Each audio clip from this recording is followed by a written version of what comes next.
Who won? We're live. Who won? Welcome in, everybody. Sarcastic Grandpa's like, late to the gallows. Chris is late. Tech Badger. Never late. We'll blame Jose because our director of operations came in, and I am never late. and we had to have a conversation. So Nor am I early. I like blaming Jose. I'm on he's not board around. with You can't yell about it. that. Yep. He's actually driving back to the other facility, so he can't even know we're talking about it. I'm going to do this. I'm going to take this bullet for Jose. No, you're not. Right to the face. Don't you do it? Don't You you know make what? this about you. This is all That's me. how you make it about you. I have to. It's my... Stop making it about you. Jason, This is about Jose. you want to know what my role is here at Monument Hobbies? If there's No, anything, I don't actually. if you say slings and or arrows, Jason, by golly, I will take the slings and the arrows. Yeah. For everybody, For every single person. you dude. Do you ever get any sleep? No. It's a heavy burden to bear. Oh my God, this guy. Chris- Freaking martyrdom. His self-induced martyrdom. Welcome in, everybody. Chris's role is court jester. Thank you, Droth. Welcome in, everybody. Shifter Bear, Avian Tech Badger, Rattle Can, Danger Boy, Plum Crunchy. How we doing? Mo? We know a Mo. I know Mo. I know a who and a what and a butt, but I don't know a Mo. I don't know a butt. I do know a couple butts, but I know a butt when I've seen one. Keep Hey, that to yourself there, buddy. Too much. How we all doing? Isaac Safer's like, Chris, you want to know what? What? Chicken butt. It's coming. Swifter Bear, thank you so much for that. What sound is this guy making, Jason? Blah. Here for another day of hobby time. Musty Bugbear. I'm so glad you're here. And we're very glad you're all here. Welcome in. If you are new here, welcome. And where have you been? Hello. We're so glad you're here. Patrick says, Chris, you're fired. Patrick, I know that's Ghost Hunter, and that's your state court-ordered name, by the way. Your court-ordered name? Yeah. I know you. You guys can't hide The from court me. ordered him to, you shall be known as Patrick I believe so, yes. when he came over on the Mayflower. I believe that Patrick is, in fact, Ghost Hunter. If I'm incorrect on that, I just don't know anymore. you're correct. Thank you. Did you just check? Did No. you check his social security? I just remember- Did you grab his credit card information? No, I just remember What's his mother's maiden name? when you and I streamed That's right. our thing so long ago. Oh, I remember Patrick. He came in and we're like, "Who is this guy?" And Who's he this said, Patrick guy? and he's like, "I'm Ghost Hunter." And And then that's We've- where we were like now we know. banned. Now we know. How we all doing today? You know what? Tuesdays. This is something I figured Feels out a today. lot like another Monday. A little bit. Dude, Is it Tuesday? My God. it's actually Wednesday. No, it's not. And that'd be crazy. Don't even joke around Yeah, like don't that. even joke. Because I totally believed you for a split second. Don't even joke. Here's what I'll say about Tuesdays. Tuesdays, get this. I actually just learned this the other day. Tuesdays are a day of the week that you can paint. What? Day of the week for painting. Are you actually. saying I'm not breaking the rules right now? Tuesday is a day of the week for painting. Are you saying I'm not breaking the rules right now? Yeah. I'm actually playing by the rules? That's right. I don't know if I like this. Well, I thought I was a rule breaker. Muffin the law, Muffin breaking Truck's the law. like, no way. Breaking the law, breaking the law. No way. Breaking the law, breaking the law. Break the rules, Jason, not the law. I break the law, not the rules, Wait a minute. We don't do that. because I'm a rebel. We do not break the law here. I just want to make sure that we're very clear I on use tap water. Ew. I drop F-bombs. Wait a minute, what? Whoa! 1 second. Hold. That's awesome. I have the hottest tea known to man. How's your- Holy. How is that tea? It's Those are Arizona temperatures, that's for sure. Ooh, hot tea on a hot day. It is hot tea on a hot... I have cold tea on a hot day, too. Sounds awful. Wow, this stream just got dangerous. Yes, it did. He did lay down an F-bomb and drank hot tea on the hottest day of the year. I'm dangerous. Is it the hottest day of the year today? No. Oh. It's close, though. It should be. You want to know what rhymes with duck, says Muffin. Oh. Truck. Luck. Stuck. Pluck. Pluck. You name it. We got it. There's lots of them. Schmuck. Schmuck. And of course, Buck. Also, oh, I got it. Good thing for our sensor. This is a model from Warmachine. It is from Krieg's? no. No, it is from Krieg's. No. What's this faction? Excuse me? No. These are technically these are are these mercenaries technically? No. Okay, they're not. They're part of Creel. Creel. Trollbloods. Right. That was a test. They're Trollbloods, except they're frogs. Southern Creel. That doesn't make sense. But little Instead of being does. trolls, they're frogs. The trolls are How are you? We're The doing trolls great. are kind of amphibian-like. They're part of the troll faction, I don't think so. and the trolls are blue, and Yeah. these guys are not blue. Those are not blue indeed.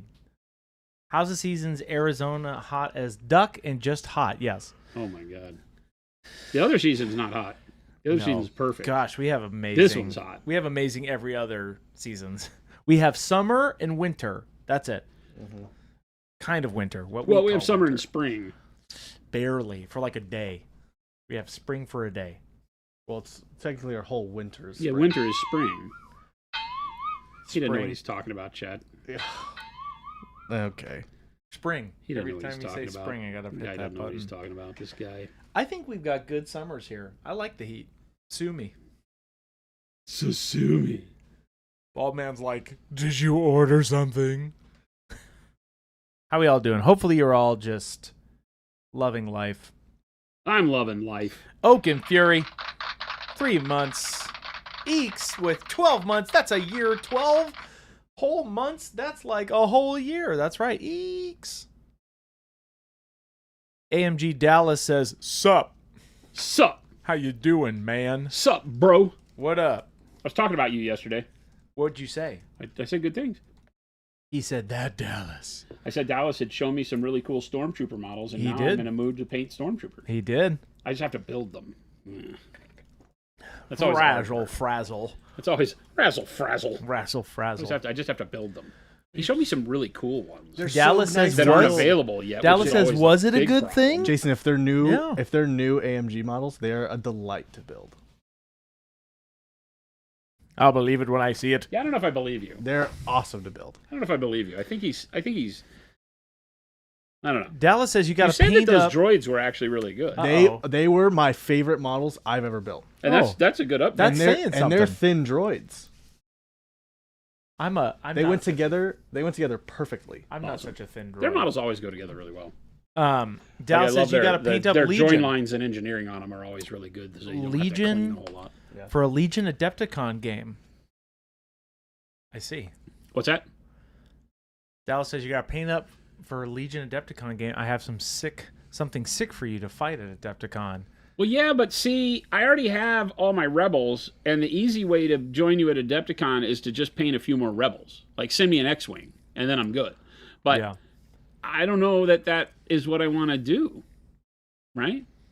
Like, I really like the kit that I got at Hank's that has the Obi-Wan and the cool clones. You'll dance. Right here. And then I like shore troopers a whole lot. I like guys with like capes and that look a little more hodgepodge. Yeah. You know, like with some cloth, not just armored stormtroopers. Armored stormtroopers make me feel like I got to paint them nice, like in Star Wars. I see. You Or know, make them look battle worn. There's a lot of situations in Star Wars where they're messy. yeah, but they don't have enough material interaction with them, right? Like I like that's why the shore troopers and Dude, they're like Tatooine. what I think of as like the snow troopers, but I guess they can be anything troopers, right? like They don't have to all be the the snow. troopers that are on Tatooine. You know, they're all dusty and dirty. Yeah, And but they don't have any other material. It's just armor. explosions. Yeah. Armor.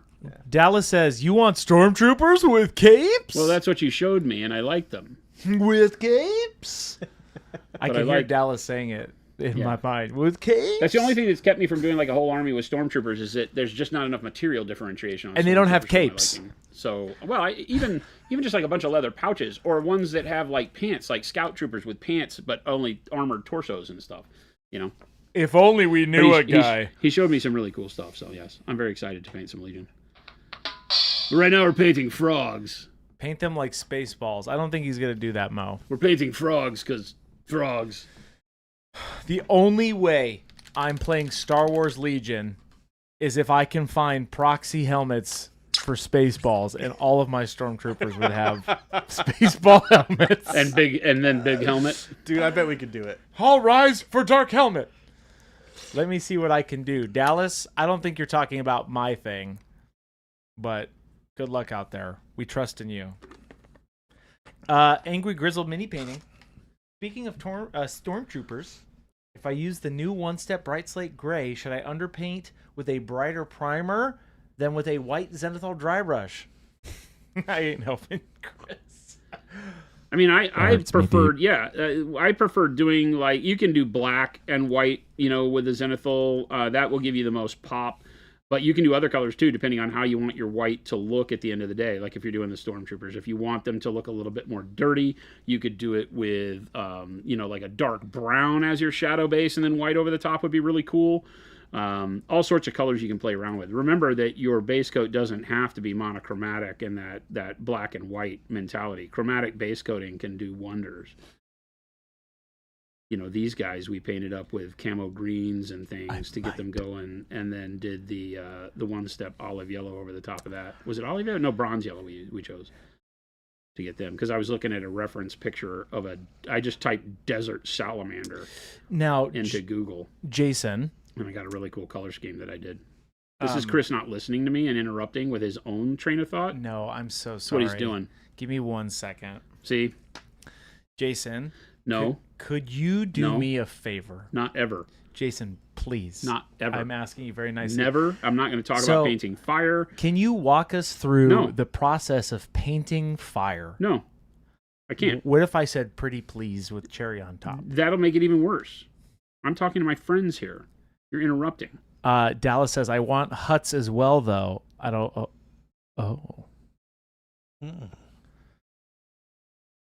Huts? Now you're talking Chris's language. Hardly know her. Now you're talking Chris's language. Jason, how do we paint fire? How do you go about painting fire? You don't. Thanks. I'm really trying. That's my TED Talk. Chat, one more time. Jason, there's a question in the chat. Jason, can you thoroughly explain how to paint fire from start to finish on this guy? Who's asking? Can you show me? Somebody right. Scroll back up. Yeah, and show me who's asking. Let me go back. Let me see if I can find it here. Somebody says, Danger Boy says me. Yes, it was Danger Boy. Thank you. It was not Danger Boy. Danger Boy. Is that the right now one? Oh, wait. Talking with friends, how does that work? Philip, I'm so sorry we can't go over that question. Talking with Philip, I do it with you every Friday night. All right, Jason. Except when you ignore me. How does one paint fire, Jason? Can you kind of walk us through what you're doing? No. Are you asking? No. I won't do it for you. I won't. Have Please. You noticed the way you've been treating me lately? I've been treating you pretty well. Not at all. What if you showed us? Sidious says, is fire a vehicle? Sidious, I could not be more close to banning somebody in my entire life. All right, so the first step, I'm not doing this for Chris. I'm doing it for you, chat. Thank you. First step is to paint it all white. Because when you're painting fire, you're dealing with brighter colors you want. On these, especially, when I'm painting, this would be similar if we were painting lightsabers like we were just talking about with Legion. Something where you want that really vivid coloring, right? Because that, every scene a lightsaber is in, they make the lightsaber front and center. Fire in certain environments is not always like big, vibrant, coloring. It can be like low, dull, glowing coal, hot coal kind of fire. Or it can be really raging, big yellow orange flame. But for models like this, we really want it to pop. And so painting it with a white base coat is going to be the way to get that to happen. The other thing you have to do when painting light sources, and this is true of all light sources, is that they are going to be completely different than everything else you paint. Flame is a light source. there are very few times where you're painting light sources on a model, but when you do, you have to retrain your brain into what that means, because a light source does not shade in the recesses. A light source emanates light from the recesses in most cases. And so the brightness, painting with a, even if we've done a dark prime and whatever else you've done, go on the flame parts or the lantern or the glowing orb or the eyes or whatever you're going to do, and start with a white base coat. It'll give you a really good, fresh perspective on all of your colors being laid down over the top. Will be able to be as vibrant as the color you choose. And so just starting with white, first thing. So that's what we're doing. Basing in white. Cool. There you go. Done. Thanks, Chris. Well, we'll Appreciate get to it. I'm going to stop recording right there and commence, because now he's basing in white. He's doing the thing that he said he's going to do, and now as he paints white, we go back to the questions in the chat until he finishes his next step, and then that's when I hit record after that. Sarcastic Grandpa. If you tell everybody your secrets, they're not secrets anymore. Is Chris abusing the elderly again? Every day. I just want to make something very clear. I do not abuse the elderly. Every day? What do you mean you don't abuse the elderly? What am I, chop liver? Spaznet says, could Jason show us how he would, after painting fire, clean the brush that he used? I swear. Spaznet, no. I But swear. I do have a wonderful video by Jen using her fantastic brush agoupa. Hey, brush a goop. Hit that link right there. What are you, Italian now? Oh, wait. Hey, yo, rip your pro. No. Hey, here's what I'll say. We were going to paint this base white, which I'm very excited to see done. And then we'll get to the next part of that tutorial/demo. There's a reason. There's a reason. Why is everything a Christmas song?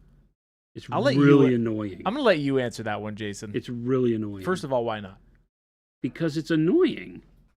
The only tune you ever hum is Tannenbaum. Maybe if you would just sing it for me, I'd stop. Oh, my God.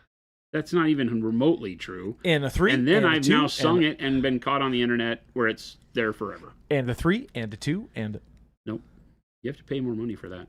How much money? $1.2 million. $1.2 million. We know this answer. I don't know why that number is my number, because it doesn't seem like a very good number. It feels like I've undersold myself, but Yeah. Chaos Angel and Ogre, thank you so much for those subs. 17 months and 5 months? Come on now. it's a lot of months. That's a lot of who's and a lot of butts, but not a lot of months. Thank you, Avian, for those bits. Avian always coming in strong with those going on, singing Avian? bits. I can always rely Chad, I'm on going to go ahead that. and apologize early that, yes, Chris is still here. Yes, you still have to deal with him. Let's just get it all out of the way early. That's Now okay. we can move on. Yeah, Thank you. that's okay. Jason is showing us how to paint fire today. For all of you who are curious, What if I just left it white? I would be a little upset, just a little What if I bit. left it white and said, just use your imagination? Our tutorials would not be so great. Just finish the damn owl. This is a perfect one, Jason. Look at all this flame. You know? These guys are great for that, because I think every model has fire on it. Yeah, you do have a lot of fire on these guys. One of these days, we need Jen to cosplay as Chris and randomly hit the soundboard and call everyone a segue. Yeah. We'll tell her, you should message her in Discord and say, hey, Jen, here's the script for Friday. Everything's a segue. I think Jen could do it. Everything's a segue, and you got to play the wrong sound all the time. It's always got to be like the cricket or the duck out of nowhere for no reason. See? Swifter Bear says, what are you painting right now, Gabe and Jason, in your private hobby time? Chris, I'm waiting on Earthworm Jim tutorial. Hey, I've been posting my progress. I'm painting this in my private hobby time. Back the camera out. Oh, yeah, let me zoom out. I'm painting the rest of the army I'm painting on stream. It's Nice. a billion trolls. You have a lot of trolls. It's a bunch of trolls. That's what I'm painting. That's what I did this weekend, is I primed I even posted in Discord my method of priming because people have been asking how I prime with a rattle can, so I posted that in Discord. You And did? Showed my setup in Discord. Is it the stuff out back? Yeah. Gabe, what are you painting on your free time? I switch between projects a lot, but I'm working on a Blood Bowl team. Okay. So I'm painting some what the Bretons? Bretonians? Bretonia. Not Bretons, Bretonians. And then I've got a Brine Blood army. I bought a full Chaos Old World army. You did. Yep. Nice. What? Yeah. Are you kidding me? No. Jason, What? there are two things that you talk about. Chaos trim and Old World that I would not have bet that. Yeah. I did it. Why They're did you cool do models. It was too good a deal to pass up, and I like the new Chaos Warrior models. it? All right. The This is redo also- of the Chaos models made me like, that's a real throwback, because one of my armies in Fantasy in 7th edition was Okay. Chaos Zinch. Okay. I still have a bunch of them. Jen said she would cosplay. Okay. Jen will do it. Cosplay Chris. Yeah. Nice. All you need is a. Right now, my summer look is an oversized button-down shirt and a Monument hobby hat. Yeah. That's it. And And a beard. A pair And of some undies. glasses A beard. and a pair glasses. of undies. I guess. The facial hair is sports going to be shirt, I harder to appreciate pull you. off, but we can do it, babe. She'll figure get it on out. Get on Amazon right now and get a beard kit. A beard kit Yeah. and a mustache. There you go. Well, yeah, it's part of the beard kit. That's what my star said. Okay, all right. I'll look for it. Jen's Everything's gonna a do this segue. well. Thanks for that segue. Hey, Great segue. you Love guys- that workup. We could make our own soundboard, It's too much power. right? I'm the soundboard. What are you talking about? We need to make our own. Well, for when you're not here, and it can be just all the Chrisisms. Hey, Schlinky. I see. I've been reduced. Lumberjack's like, Chris loves that workup. You know it, baby. I love that workup. Sue me. All right? Oh, yeah, Chris soundboard. I'm dead. All right. We'll work on it. We can make that happen. We need to do that, and then everybody else that streams gets one for free. We just send them out to all the streamers that use Procurl, We get a Chris soundboard. I like it. and then all over the internet. Look all up it these. is Pre-programmed. Can we make custom of these? Retail order. Well, maybe. Make it happen. Make it so.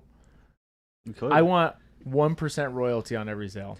I want it I'll to do be, that for you. It'll Okay. be one of those big ones. It's got big. Since I fat just said we're buttons giving on them all away for free, I can give away 1%. April Fool's product. This is a real product. This should be a real product. This is a real product. This We're is gonna not. put This it is on not the a fake site. Jason product. We're gonna put it on the site. Hobby Nerd Apparel. Get ready. You can wear it on your What? Where are you going? We already have Hobby Nerd apparel. So What are we're you painting talking fire about? today. Why did all these soundboards all get returned smashed into pieces? Says Jeff. That's horrible. I'm here to protect you from the slings and arrows. Jason, What? I know my role, and I will continue to do that. Chat. I am the boat.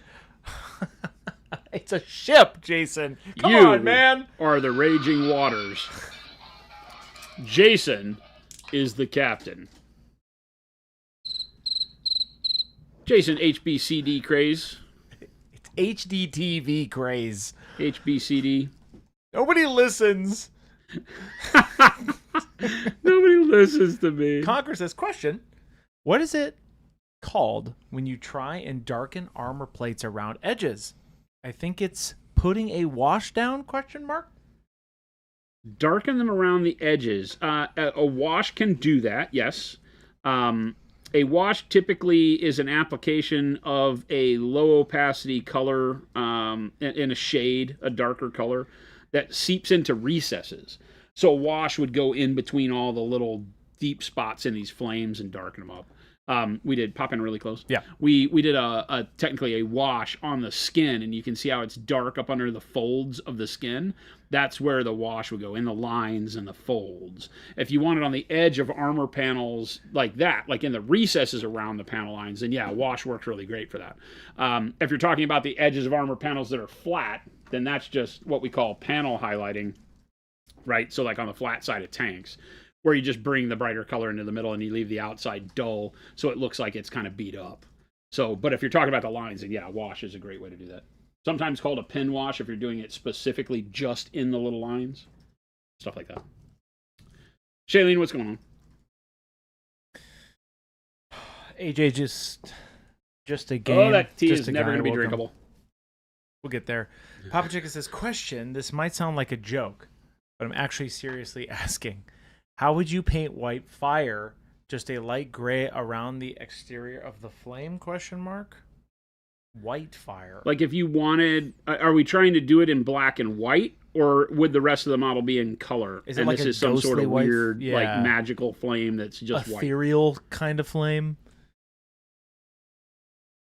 You still have to think, what you would be doing is painting fire black and white is what you would be doing. You're going to have to use some grays or blues or other colors to make it work, because you still need a value sketch. You need to go from bright to dark somehow.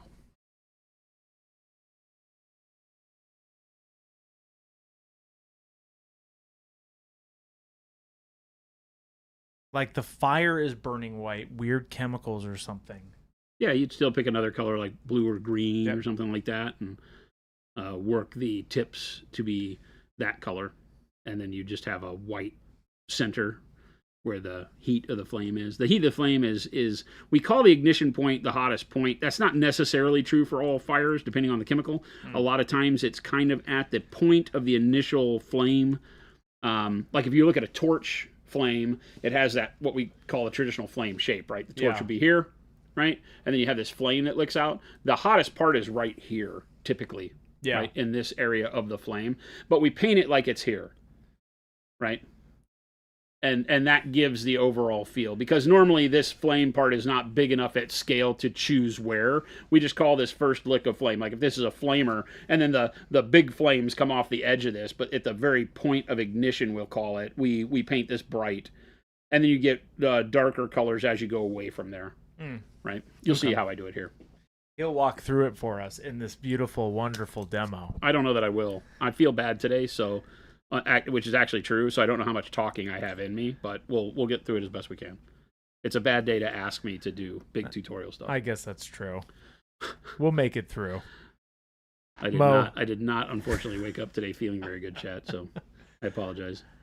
Mitchell, there's always a question that doesn't let me sleep. White fire will be one for today.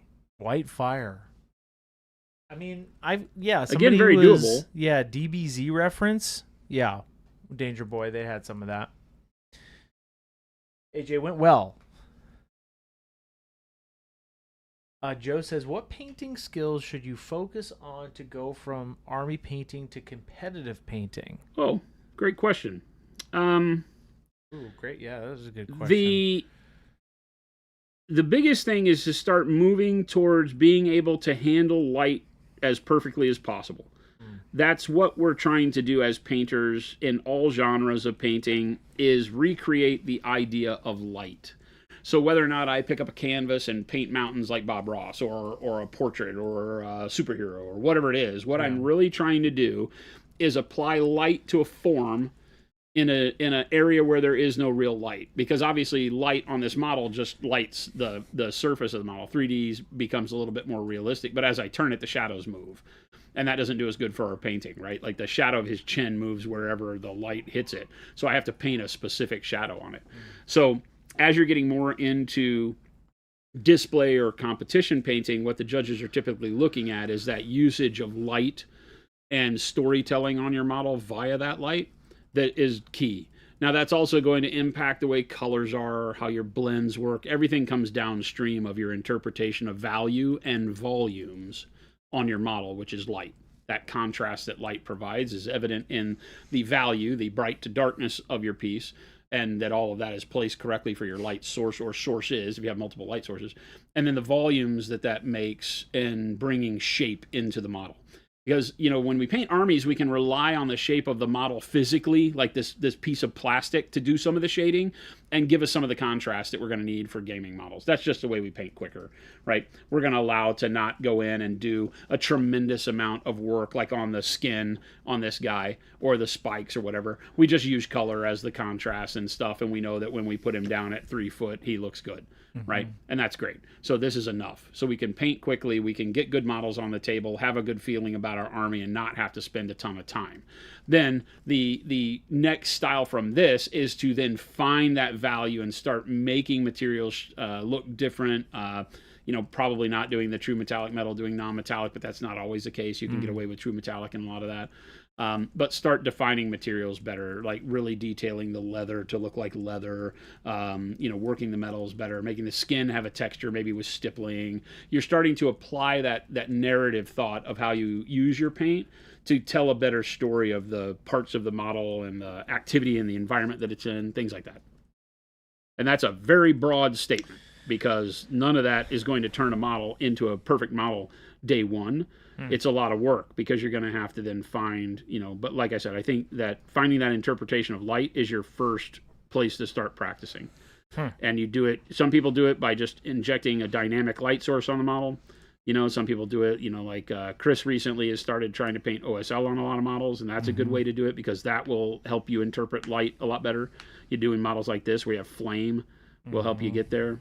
Because I have a light source on the model, 4 light sources on this model. This model could get absolutely nuts if we were doing it for display, because he has 1, 2, 3, 4 points of light that he's supposedly twirling around him. So this could be a really dynamic figure with lots of cool OSL across everything else, as he swings these big, 4 flamethrowers around, basically. This one would be very interesting to do OSL effects on. And we will. All of these lizard guys will. All the guys that have fire on them will have some sort of OSL on the body. I'm not just going to paint the flame and forget about it. We'll do the OSL, but you'll see how I approach that, because I will paint the fire first, and then as I paint the rest of the model, I will be able to determine the colors based on where I think the fire color would reflect on skin and metal and things like that. So.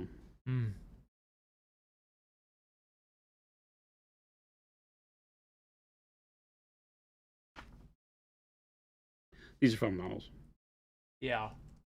Avian, people don't have the same skin pigmentation. Why would orcs have the same pigmentation? What are you, Chris, Jason, Gabe, orc skin workup? Are you talking about what's a good orc skin workup? Well, I mean, you can choose. So there's a lot in your question. You're talking about skin pigmentation and variation across, individuals, racially or otherwise. Oh, I see. And so what you're you saying. could say that orcs, typically have green skin, maybe. And so how do you then get variation in green skin? Or you could move and say, well, some of my orcs are blue skin and some are green skin, and you could do, divisions that way if you wanted to. It's all totally up to you. It's fantasy, so it's world's your oyster. Do what you want. As far as color schemes for orcs, I prefer starting my orcs with like a dark camo green over dark purple, something like that, and then work into my yellow greens as I need to, and then just determine how yellow I want to push it is usually the question I'm trying to unlock per model. It was the same with these guys. How much of a yellow-green look did I want versus a brownish look and an earth tone, because I'm going to, we picked a picture on Google of desert salamanders and we nailed it. Like, this is the color the desert salamander photo was. And it has, where all the scales are, is a very dark, like mahogany brown. And so I'll be doing that. And then that'll really push the contrast even further. But, I'm not caring whether or not they are all the same color. That doesn't matter to me. But if it does for you, like if you got a big army with a lot of skin showing, I believe that it is always better to do variations. But you can make that very simple in terms of picking, like, let's say we were doing Imperial Guard. And with Imperial Guard, we wanted to make it look like they weren't all just clones of one another, because, when you have a lot of skin showing, you can wind up with it looking very samey, loses a lot of interest on the table. Like Catachan Jungle Fighters used to be the army back in the day that was like, oh my God, it just looks like a whole army of the same dude, right? Little Rambos. And they had a lot of skin showing. And so what can you do there without having to paint every single one like a character? Yeah. Right? Because a lot of time our brain goes into, if I have to make a different color choice for every model in front of me and there's 80 models, I'm going to lose my mind. And it can keep you from wanting to paint. So how do you break through that wall? Well, one of the things you can do is set up a triad of colors. So you can pick 3 colors that you really enjoy for the skin tone. And that can be like, in our world, I might pick, let's just do this. Let's walk through this real quick. Okay. So if I were painting an army with a lot of skin, orcs or otherwise, I'm gonna go with human skin tones because you'll understand what I'm talking about. Ascended Fox, this is literally answering your question as well. Right. So I will pick black brown. Mm-hmm. I will pick something like advanced flesh tone, right?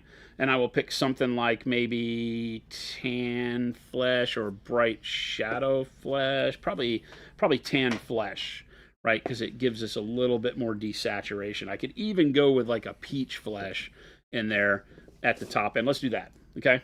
So this gives me a good value of 3 colors. I have a very dark tone, a mid-tone, and a highlight. They don't have to be in the same color family, right? Yeah. These are not, right? These are not variations of each other. These are all different colors. They will work fantastically together for skin.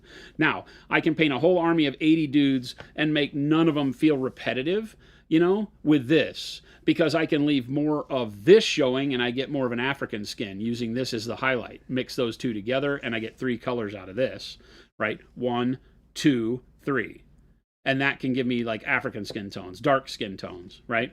I can then start adding more of this in and get Middle Eastern skin tones, South American skin tones out of it, right?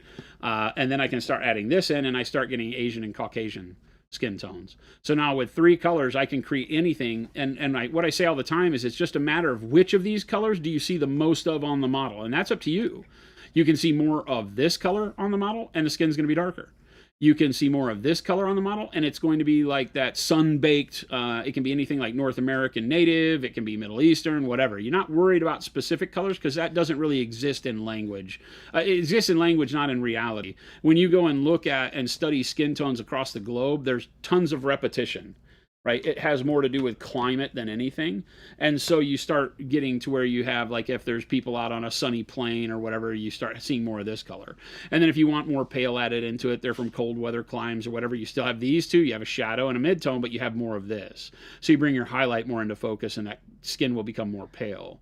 And then you can mix these as you need. So you can start seeing with that kind of training and that kind of understanding of skin, you can change this into blues, greens, yellows, whatever you want, and just use that same mentality. Which one of these colors is more visible on the model will dictate what that skin looks like. And now you have the variation of, you can create 256 different variations probably. At scale, they won't look like that. You're probably going to get like, 8 or 10 different variations out of this visually that at 3 foot make a difference. But 8 or 10 is plenty for a whole army to give you that variation to where you're looking at it. It doesn't quite look like grandma's quilt, right? But it looks like they're uniform, but it looks more realistic. It looks more like they all come from a similar place, but they have variations in their tone based on familial DNA, whatever you're trying to do, tell your story, right? That's the gist when picking skin tones of any type. You don't have to pick a ton of colors. You just have to choose which of the colors shows more at the end when you're done with the model. And it's okay to have more of the highlight showing. That's going to pale the skin out. You still want to be able to see the other 2 colors, though. That's where you're going to get your depth and tell the story of the skin, right? Deep shadow, mid-tone, highlight. But they don't have to be done in even amounts. If you get too used to the way you paint being all about how much of each color is visible, then you get repetition. So it's all about bending that to where I have more of this color show, more of this color show, and then the same colors do a lot more heavy lifting for you. There you go. I think that answers your question there as well, Ascended Fox. Because you were talking about what colors to pick for skin for Ogre Box, and that was perfect. Yeah, that would be great. Yeah, I would pick those colors and paint every ogre that way. Those ogres are very cool. The new ogres are very hard to not buy. Yeah, Ryan bought them. Yeah, he did. And the box, I looked more into the box. They're super cool. Super cool. Ascended Fox, absolutely. Wad, what's going on? Gamely says, I know I want to paint an army that looks like Grandma's quilt. Harlequins. Get over Harlequins, here. there you go. Yeah, the Ogre Maw tribes are what we're talking about, Droth. They've done a great update on them. Phoenix says, I'm struggling not to buy them right now. I know. It's a hard purchase. Ryan's like, ogres? Who, me? Ooh. Careful, Ryan. I'll tell your wife. For more variety, would a fourth color help push the contrast? That's all dependent on how you use it. The answer can be yes, and the answer can be it can ruin everything because it'll hide one of your others. Usually when people go with too many colors, they run into the problem where they start asking me, I feel like it's still flat. I've used all these colors. And I'm like, yeah, because you're hiding all the colors in work that you're doing. So I try to teach people to work with 3 colors. Uh-huh. And then those colors can have variation that give it more depth and contrast. So go with a darker dark, a brighter bright, and let your midtone be a true midtone. And that's really where it is. You need to pick better value out of the colors you're using. That's why I can do it with 2 colors, right? A lot of the times I'll paint skin with 2 colors, but you'll pick like black, brown, and bright shadow flesh, and you'll mix through the medium of those 2. So the 50-50 of those gives you your midtone if you want to be that monochromatic kind of feel, and that works great. So you can do a lot of work with 2 colors because 2 colors can look like 5 if you can mix right, even at scale, even when you're painting a face that's fairly small, right? Yep. Ryan says, I'm single, no ball and chain for me. Oh, that's right. I was so jealous on Friday. Oh, what? The only reason I didn't buy the ogres is that I know that AOS is not in my future. Right. But they're cool models. They're cool models, man. If there was even a slight excuse that I could use them in some generic fantasy game, which I know I could, but that's why I bought the Chaos Army. Because it's for Old World, and I can see myself playing Old World. Justin says, sometimes you see armor or crates or barrels, etc. from the earlier question with perfect placed tarnish, rust, or soot around the edges of every metal bolt that looks realistic. What is the best technique to create that effect? Wash or line painting bolt by bolt? I think washing and just, because a wash does not have to be a sloppy application of paint. You can go in and be very specific with how you place a wash onto things, especially like rivets and bolt heads. If you get your brush wet enough or just that right amount of wetness, then when you just touch the bolt head, it seeps around in almost a perfect circle around it. You just want to make sure you don't let that stained area get too broad and offer too much comical contrast. But I love washes for that. That's what we've been doing on these trolls. Well, the one model that we've painted like that. I did that with the rust, right? Is just go in and kind of just spot each one of those rivets. Yeah. So that I used one step on these, but you just spot around the rivet and it just kind of seeps around it in a natural, then kind of just naturally blends out into the metal. And that works really well. It gives it just a nice, it looks like, oil and dirt build up in a shop, or outside across a piece of metal. And it doesn't have to be too abusive in its contrast. But if you do too much, it can get too dark. So I still then, dilute my wash 50-50 before putting it in there like that. Some of the places where I did the verdigris around the bolts on the copper, I probably need to tone down with a little bit of a brown wash so that I can make it not quite as impactful as it is on some of those. Some of them turned out really good, and some of them are like this one right here is just too bright, but from 3 feet looks good. And again, you have to determine like what's your goal. I a lot of times we get asked questions like this, and it's like, I don't know, that if you put on too much and it's too high contrast, sometimes that looks really good from the game table. So always remember what you're doing it for. High comical contrast, I'll call it, looks great for gaming. High comical contrast. Where you've just got really brutal contrast on things. You know what? I found out with a lot of my models. If you do too subtle of a blend, it isn't going to look good and track at 3 foot. Yeah. 4 foot from the table. I need more color difference. Yep. Like your pigs, you've used a lot of earth tones on them, but it blends together from 3 foot. Yeah. It makes it look like there's just one color on some of them. Yeah. You need that contrast. And then it's just a determination of, okay, where do I push how far do I push that contrast? And that's a determination on what you want the army to look like. If you're painting something like MCP, then having high contrast makes sense because it gives you that comic book feel. Yeah. Yep. If you're painting something like Star Wars or your pigs, then maybe you don't want that higher contrast because it's a lot of fur. Fur isn't going to have a lot of that. I put a lot of it in the base. Into the base. Yeah. Which works too. kind of like the way I did the Tau. Yeah. The Tau, but the Tau still have a lot of contrast in the armor plating, Right. which is how you get that on the model. You still want to see the details of the model. You don't have to have every color on the model to achieve that is the goal, right? Nice.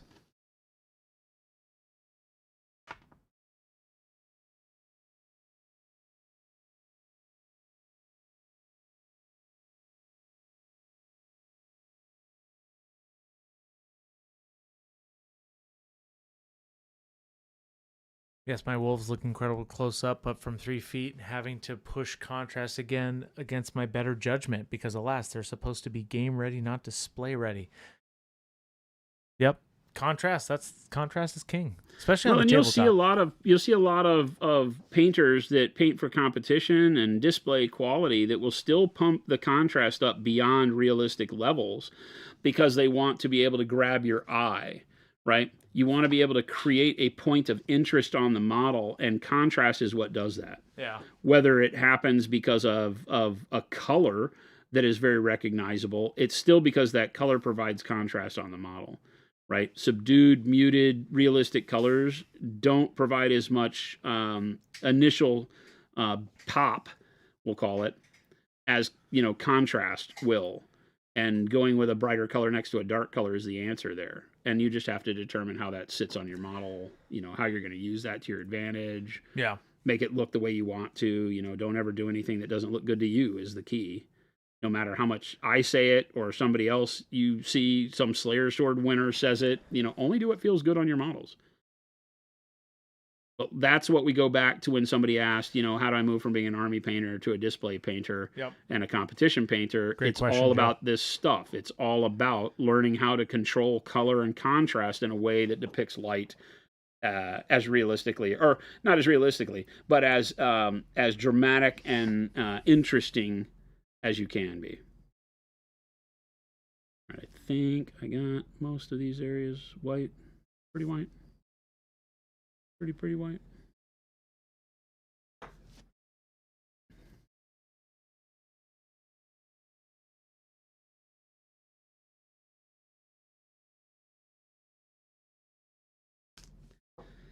All right.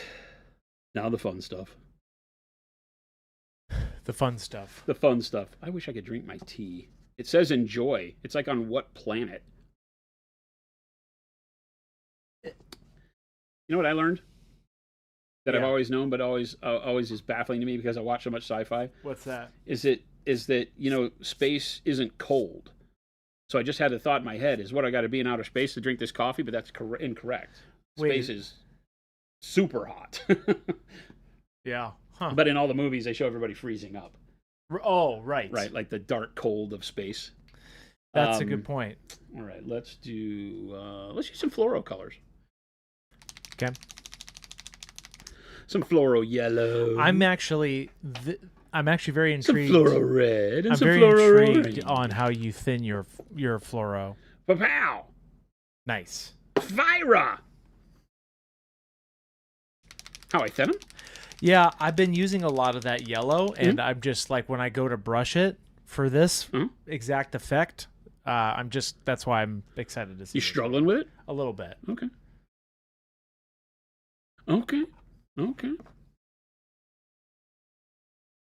Bigger brush. Lots of water. Right? Like I'm going to glaze with it.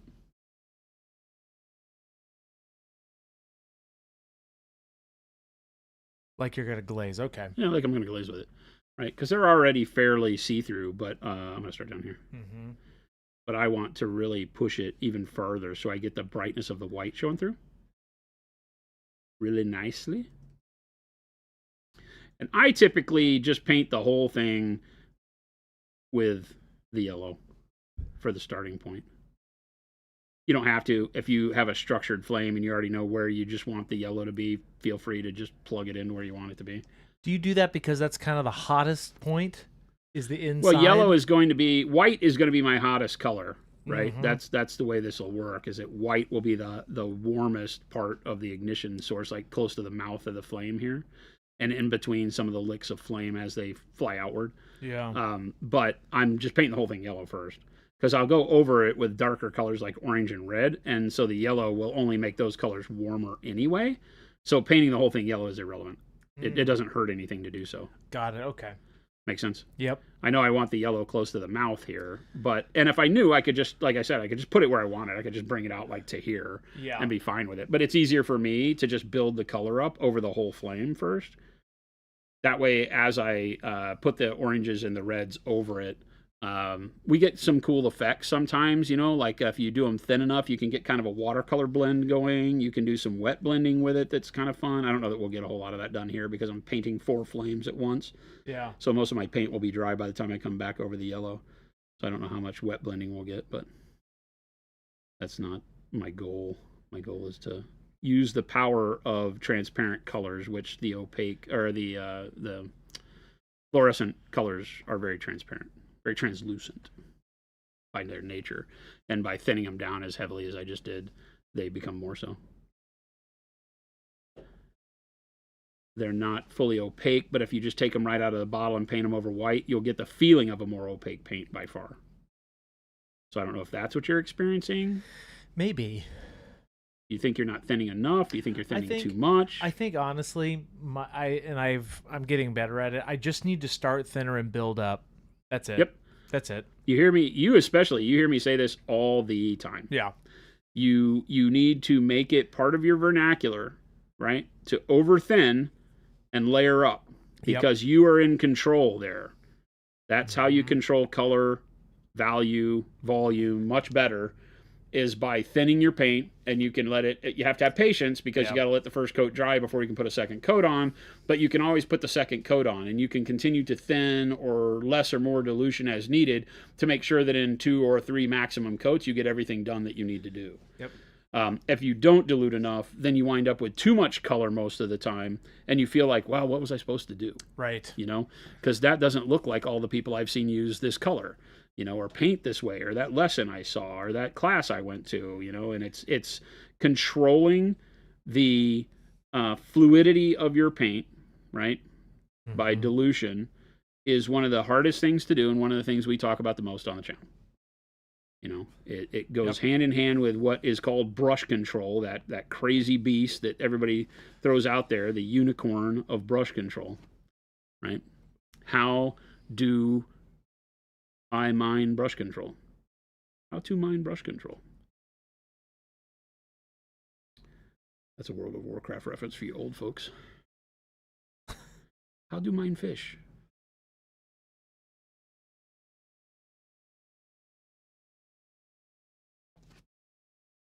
This guy does have a lot going on with this fire. Yep.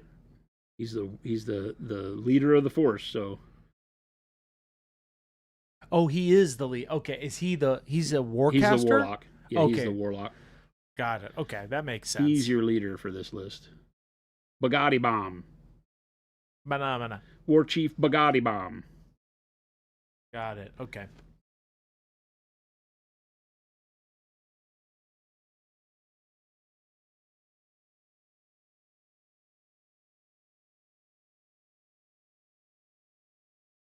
Our fluorescents are really just amazing. Oh, they're awesome. They're just so fun to use. If you If you haven't tried it on this kind of stuff, I have been very much enjoying blasting them through the airbrush too. Oh yeah. They're so fun. Yeah, if you're at a spot where you can do like your OSL and stuff through an airbrush, they're just almost too easy. Yep.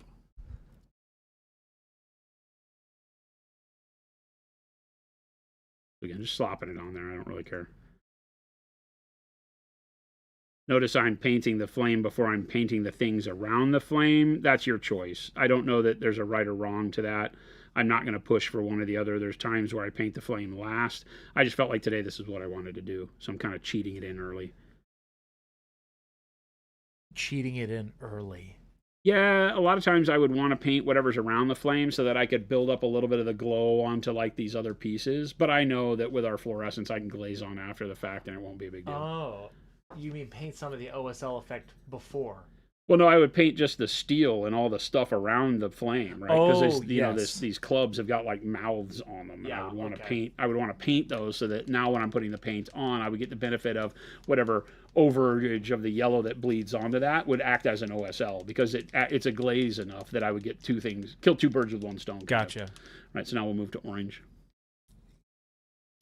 Now, depending on how you like to paint, you could mix these two, right? You can mix yellow and orange in an interim color. I'm not going to worry about that. I'm just going to glaze them on over the top of one another. So again, a brush load of water, I'm only going to wipe it on the paper towel once. I want the orange fairly thin. You might notice the fluorescents tend to be a little bit thicker out of the bottle.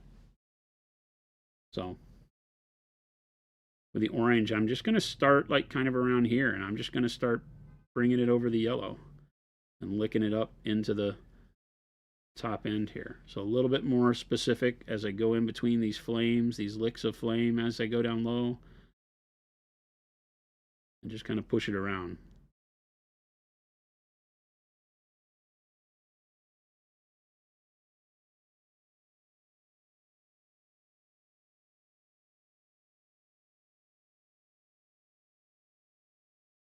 Yeah, I love painting fire like this. It's fun. And then more coverage as we come out towards the end, where I don't want as much yellow showing. But I can kind of sneak it up in between some of the licks of flame, even all the way back to the mouth there. Yeah. That. Oh yeah. Mm-hmm.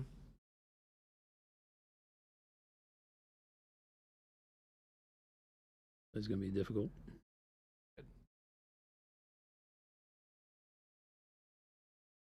You're kind of looking for the in the recesses, or kind of Alternating it, it's not, Yeah.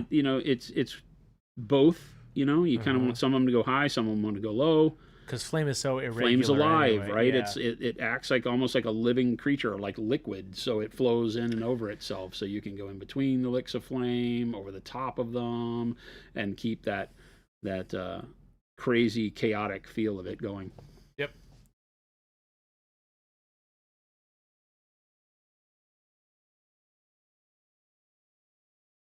Again, I kind of start out in the midpoint where I know it'll be mostly orange.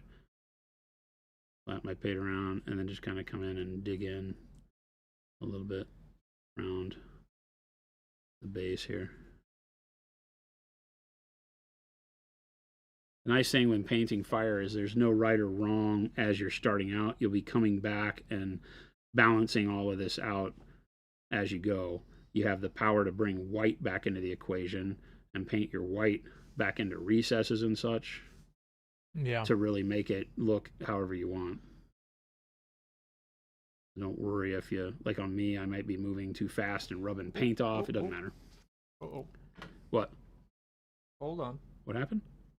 Hold on. What are you doing? What the heck is going on, dude? You're like staring at the wall, dude. It's literally backwards. What just happened? What did you do? I have no idea. Well, you touched it. Hold on, everybody. Everybody calm down. My goodness. Can you make it go No. faster? Give it 1 second. I'm resetting something. Hold. How about you just tell me to center up? No. 'Cause I that's a honestly, huge waste. I did not. We're good. We're okay. We're coming. You're good. I have no idea what just happened. Well, stop. You've just overshot. Sorry, give it a second. I'm sorry, I had to reset it. Okay. What was that?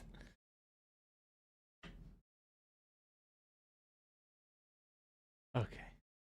My goodness. And we're back.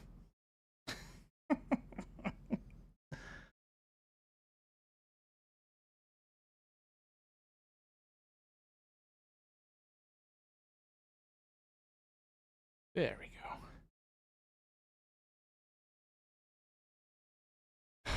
I have not been drinking today. Operating heavy equipment while drunk. Oh.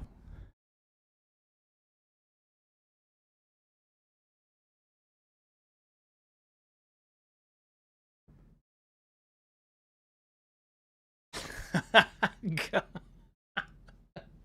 Oh, all right. Get it all out, everybody.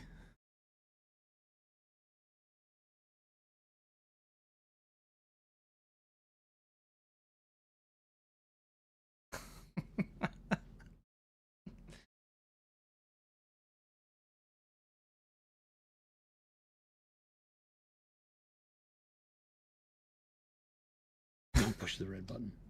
What's that?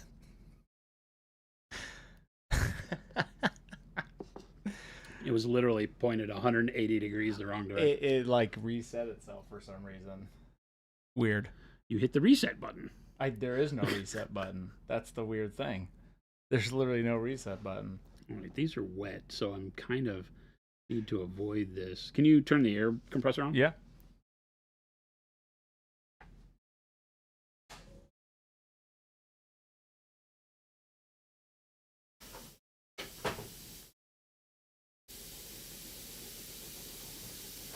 I was getting a little bit of paint sliding around on that last one because the paint was a little wet, and I wasn't expecting the wet blending part of that. We'll try to speed this up a little bit.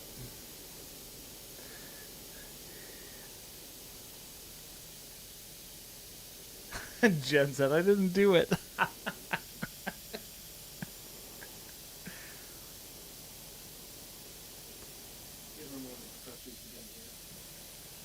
What? Yes, I do. It used to be in the studio. Yeah.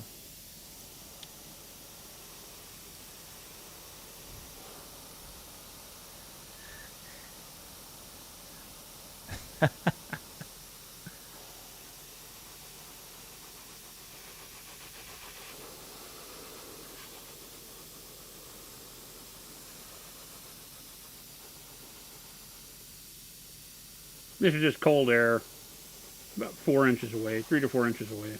Mm-hmm. Enough that it won't. You want to be far enough back so that it doesn't make the droplets of paint move.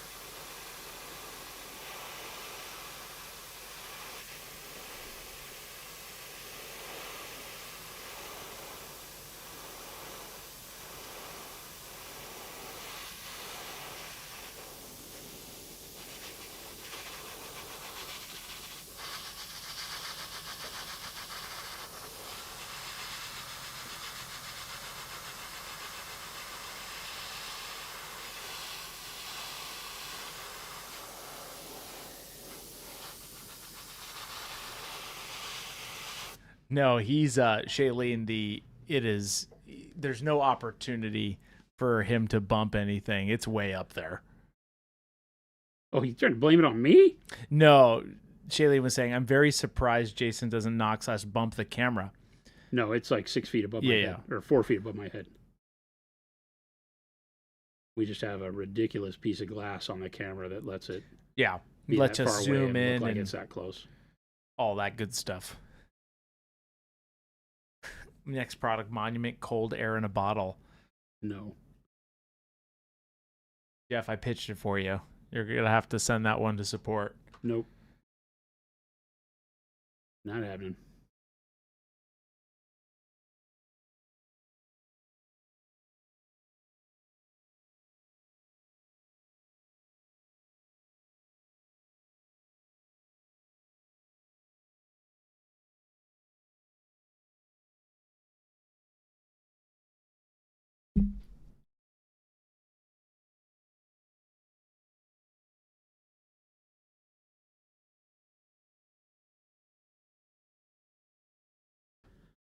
Now, how you determine the amount of brightness that you want to leave at the base of a fire sometimes can have to do with how dirty you think this fire is burning. I feel like these are probably very like oily fires on these clubs, you know, like a well, you can imagine like a torch that's made from wrapping an oiled cloth around a stick. Yeah. I feel like that's how these would be in my head canon. They'd be fairly dirty fire. They're not going to be like a clean burning torch, like an oxyacetylene torch or something like that, right? Yeah. They're going to be there's oil inside these things that's spitting. You know, you've got the other lizards over here, or frogs, are literally sticking their tongue into vats of oil and then pulling the tongue out and licking the weapon that they're carrying to catch it on fire, keep the fire going. So there's a lot of that kind of feeling of dirty flame source. So I pushed the yellow fairly close to the mouth, because you would just have an intense flame at the mouth, and then it would start getting very dirty as it moves away from the torch pretty quick. And we can adjust that. We can pull more yellow further into it if we want, make it look like sparks flying and things like that. But I'm gonna start close. Again, like I said, when you're doing things like this, any kind of OSL, correcting with white and actually building with white is one of the goals. So you'll start to use more white to brighten up other areas, get colors in, embed it into other places if you want. So you can do a lot of back and forth with it. One of the biggest things is getting past the fear of, oh my God, if this isn't right the first time, I'm screwed. You're not. Even if I were to accidentally cover all the yellow, I can go back and fix it, and we'll show you some of that, I'm sure, as we go through this. Those are starting to look pretty good. Yeah. Game says, I think doing that with your tongue is probably worse than eating the paint. What, licking the oil and then flicking it on your weapon? Maybe. Yes, but I mean, I don't know. These are amphibians, frogs, whatever. They don't know any better. They're half frogs, half reptile somethings. That's my guess. I call them salamanders, only because I always have a feeling that anything lizard-like with flames in my fantasy world is always a salamander. It feels right. When I Googled salamander colors, it brought up freaking Space Marines first. Yeah. So dumb. Really shows where our... what's happened to our society. What's happened? Where are the animals? Think of the animals. Think of the animals. They get forgotten. They just go extinct. Nobody cares.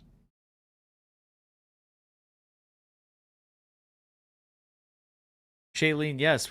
Jordan was left-handed and Jason's left-handed, so it works out in this space relatively well. The because double threat. He's on that side.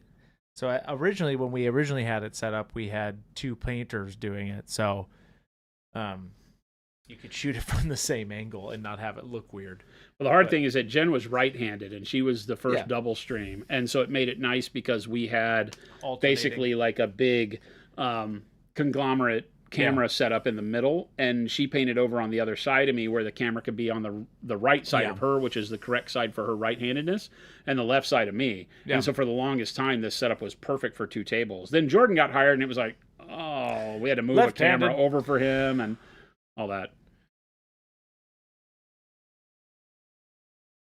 But he holds his models differently than I do, too, which helps. At least play sad yodeling pickle then. No yodeling pickles now.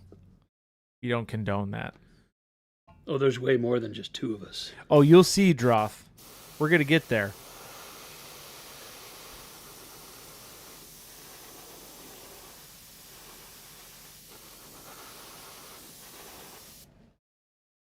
My orange got a lot more vivid on this last one because the paint had dried more. Yeah. So now that the paint is dry on these first ones that I did, I'm going to go back and get some more heavy orange laden on here. You didn't just tell them to learn to be right-handed? No. They did. I refused. That's how they taught you in school back in the 70s. Made me sit on my left hand, bastards. It's horrible. It's a deformity. Had a teacher in school tell me it was brought on by the devil. Your left-handedness is inappropriate. Fix it now. Well, all the desks were for right-handed kids was the real problem. They had the desks that I had in grade school, like in second and third grade, I remember, they had the little tray, but it was only on the right side of the desk. Right. It didn't have a full desk. It just had a little arm piece, like an armrest thing. And that was a pain, dude. Because I'm sure for a left-handed Yeah. kid Yeah, you couldn't do anything. trying to learn. It's like I'm Thanks. trying, Yeah. but I had to twist weird in the seat. The teacher hated that. And I was rubbing my hand across the letters and smearing them as we were trying to learn to write with pens, and even the pencil lead would smear. Yeah, it was not fun. All the notebooks, right? And it was I was not in school when they came out with left-handed notebooks with a spiral on the other side. And my teacher wouldn't let me turn it over. So it ain't easy being left-handed, or it wasn't back then. They had left-handed scissors. Those things suck. Yeah, left-handed scissors. Well, I cut with my right hand. I do all that kind of stuff with my right hand. So people get mad at me because, like, you know, my parents and stuff would buy me like custom left-handed things back when that was not a big deal. Sure. They just weren't everywhere. Yeah. And they'd buy me like left-handed scissors, only to have me pick them up with my right hand, try to use them, and they'd get mad because it's like, well, of course they don't work. They're made for left-handed people. I go, well, I don't cut with my left hand. Well, that's ridiculous. You write with your left hand. I was like, it's just the way it feels right. Leave me alone. So misunderstood. I'm so misunderstood. Nobody listens anymore. Mason, this is fluorescent orange that he's using right now. Yeah, it looks a little trippy on my screen. I don't know how it looks for you guys. Looks great. Okay. I did get a color-corrected monitor. Yes. It's in a box over there. So it'll be up by next week, maybe. Mine looks really weird. It looks like It looks good on my end. the orange looks like pink on my screen. It's really disturbing. No, it looks good. Oh, Ooh. boo-hoo. What about Hook people? What, all two of them? I didn't have any Hook kids in my class. Hook. Shmee. You like Peter Pan. Gabe. I know that's not what they're talking about, but I decided to make it about Hook. Like Peter Pan. Fluorescent red.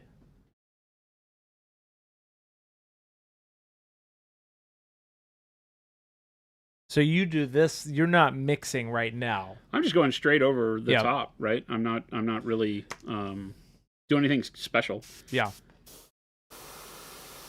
Just pushing the orange a little bit more vibrant Yeah. on those first ones.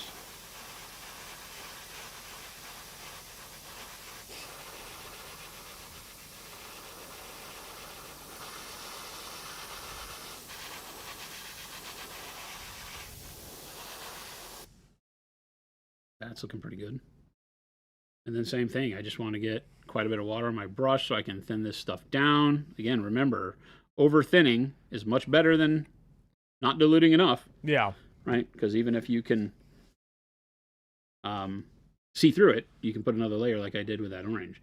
Now I'm going to start about 2/3 up the flame with the red and do the same thing I did at the bottom there. Just kind of start painting the red up and then filling in the gaps as we get towards the end of the flame where I want it all red.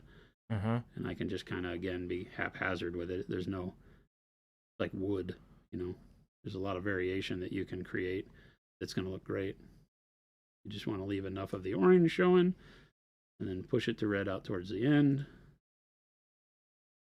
And we can start seeing how that's going to build up.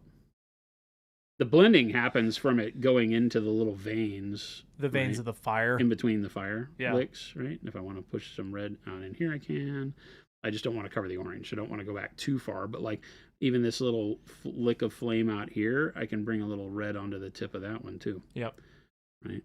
Because it's not about distance from the source. It's about cooling as it thins out. So even like little flame licks back here as they go to a tip early might get dark. Yeah.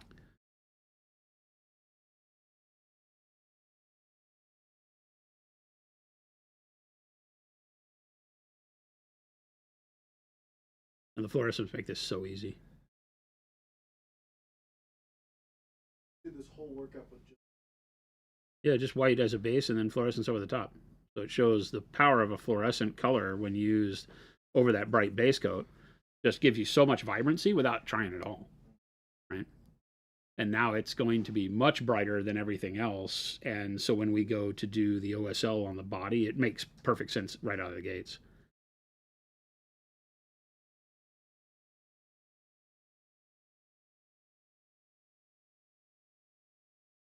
Tech Elf, what's going on?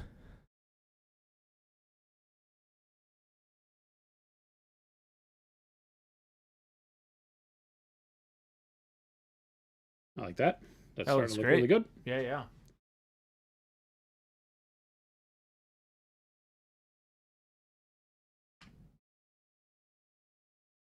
Yeah, it's all about just knowing that I've got a little bit of yellow. I've got this batch of orange through here, right? So if we scoot in a little bit, I've got the orange taking up the bulk of it. So I want to come up, like I said, about 2/3 of the way and start veining the red in around here. Yeah.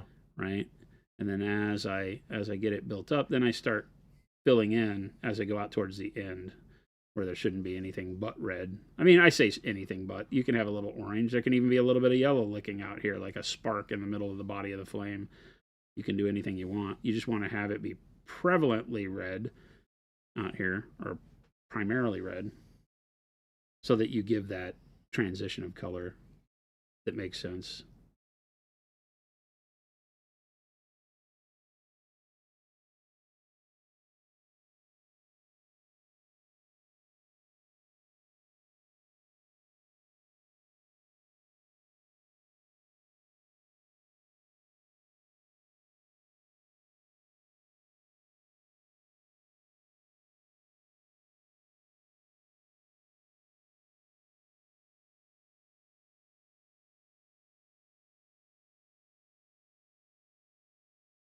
Something like that.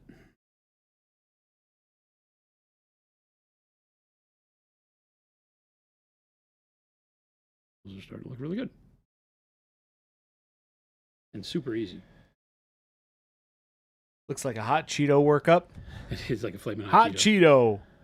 Flaming hot Cheetos.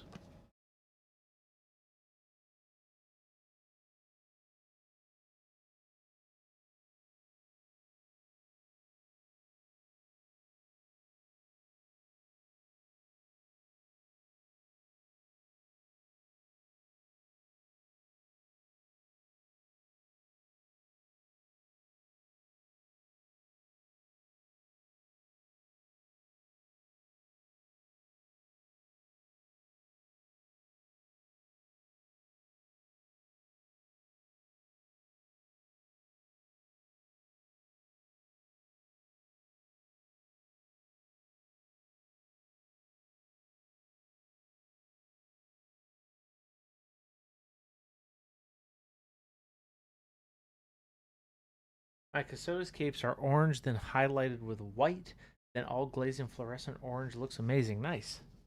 Awesome. Yeah, Panic Bomb, I'll put some pictures in later this evening. Of what? He's asking about my pigs. Oh, yeah. I'll throw some in there. They're fun. He's making good progress, too. It's like every time you show up, more of your army is just done. Yeah, I got 2 battle boars left and a warhog, and my 100 points done. Oh, heck yeah. Yeah. Really? I just need to, So, like this Friday, you think?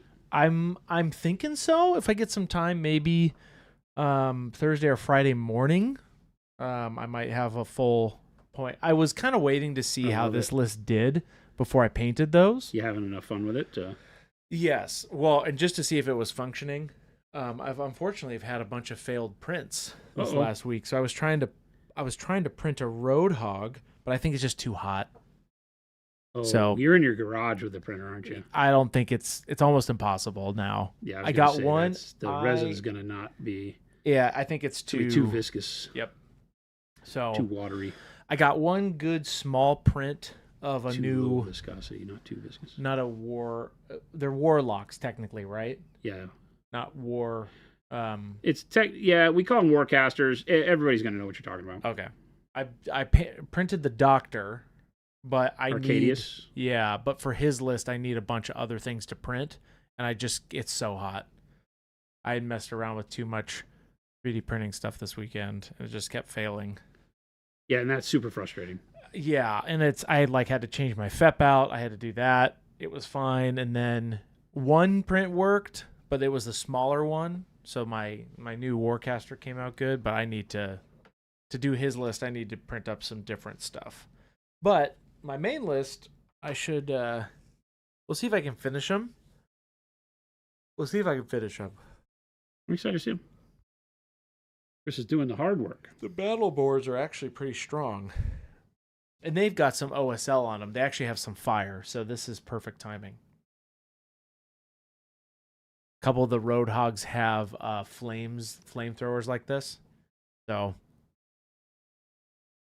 I'll probably end up stealing this workup for sure.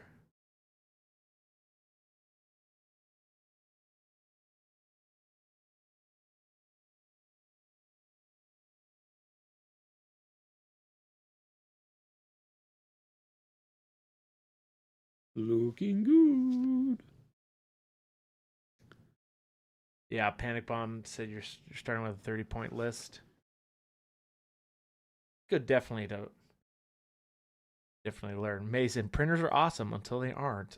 Yes. Kind of like everything, right? It's Yeah, like, it was great until it wasn't. But yeah, you're right. It's like a hobbyist hobby still. I say it all the time. It's like you have to be invested because the pain of failure is pretty brutal with 3D printing. But when it works, it is so great. Yeah. It is. It's great. When the 3D resin 3D printing works, it's awesome. I really like it. And it comes out good, and you have a model that you didn't necessarily pay for directly, right? You got an STL, and it's just a magical experience. Well, you still pay for the STLs. Yeah, but you're not paying, typical price, right? It depends. Mine, there's a lot of companies out there now that are starting to charge good money. I mean, Privateer Press charges real that's dollars true. for their stuff. You got the ones that were part of the welcome pack, so you feel a little bit different. But it definitely feels a little less on my. They're doing the first hits free thing with you. Yeah, but it's still, the rest of them are like, commercial model prices. Yeah, I wouldn't print right now in the summer. The good thing though is that you can print multiples, right? And so for those things that you need units of, or you buy the unit, so that's not the same. But, for things that you want, like a War Beast where you have multiples, that feels really good. Because even though the cost of the War Beast might be the same as retail, the fact that you can print all three of the ones you need is great. Shailene says, I need to find some time for a longer paint session soon. Between the first week back teaching some crazy migraines, I haven't been painting as long, but I'm fancy to get back. Rocco says, if you get into 3D painting, don't tell anyone that you got one. Everyone will ask to print things. I was that guy. I don't mind it if it works. It's like back in the old day when you were like, if you worked at a Best Buy, everybody wanted you to get them a deal on a television. Yeah. True. Chris was that. I was. That's right. Because I always would I would try to give resin as like payment. Like when with Chance, I would always give him a bottle, right? But when you figure it out, it's pretty fun. The labor of understanding love? ? It's something. It's something. That's right. It's something. No, I will not print something for you. No. The cycle ends here. The cycle ends. We have to be better. What my plan is.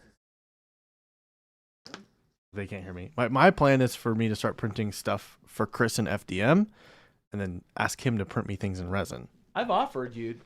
So we do a little tradesy. I've offered. It's true. It's just unfortunately right now it just doesn't work. That's okay. All right. Dale Duback, thanks for the streams. Everyone asks how's the painting, but does anyone ask how's the painter? Never. And I'm having a rough day today, so thanks for asking. Jason, I ask you how you are. That doesn't matter. He never cares. He asks, but he doesn't care. Of course I care. He asked because it's on the 3x5 card. Here's step 1 with Jason. How are you today, Jason? Jason, how That's are great. you? I'm glad to hear it. What are we painting on stream today? Oh, you'll dance. It's just a long litany. How are you? A long litany of nobody caring. Oh my goodness. I woke up feeling like crap. I went to bed feeling like crap. Woke up feeling like crap. Jason, I told you could have I feel better when I'm painting. You could have taken a day. I feel better when I'm painting. I told you that. I had it planned. But then it would have just been you and Jordan. Yeah, we had a plan. I can't let that happen. You've let it happen. I wanted to paint this. That's true. I didn't do all this work yesterday to sit back and have a day off. All right, so what are we doing now? You're going back to yellow. I'm going to put some more yellow out here. Yeah, now that we're the oranges had time to dry, the yellows had time to dry. We've got the red out towards the tips. Now I'm going to go back in with the yellow, and where we did a little less thinning on the yellow this time, right? Because now we're going to go back over these areas where we have the orange. Yeah. And what this will do is help to kind of blend that back. If you're familiar with glazing, being able to put the yellow back over the orange in these deep parts will kind of smooth out where they go together and get rid of any kind of chunky brush lines that we did. It won't necessarily change the orange too much because these colors are very transparent. But what it does is it gives it that kind of liquid blend, right? You can see how as we go along these lines with the yellow, it'll just kind of blend everything out, even if we come up into the red a little bit.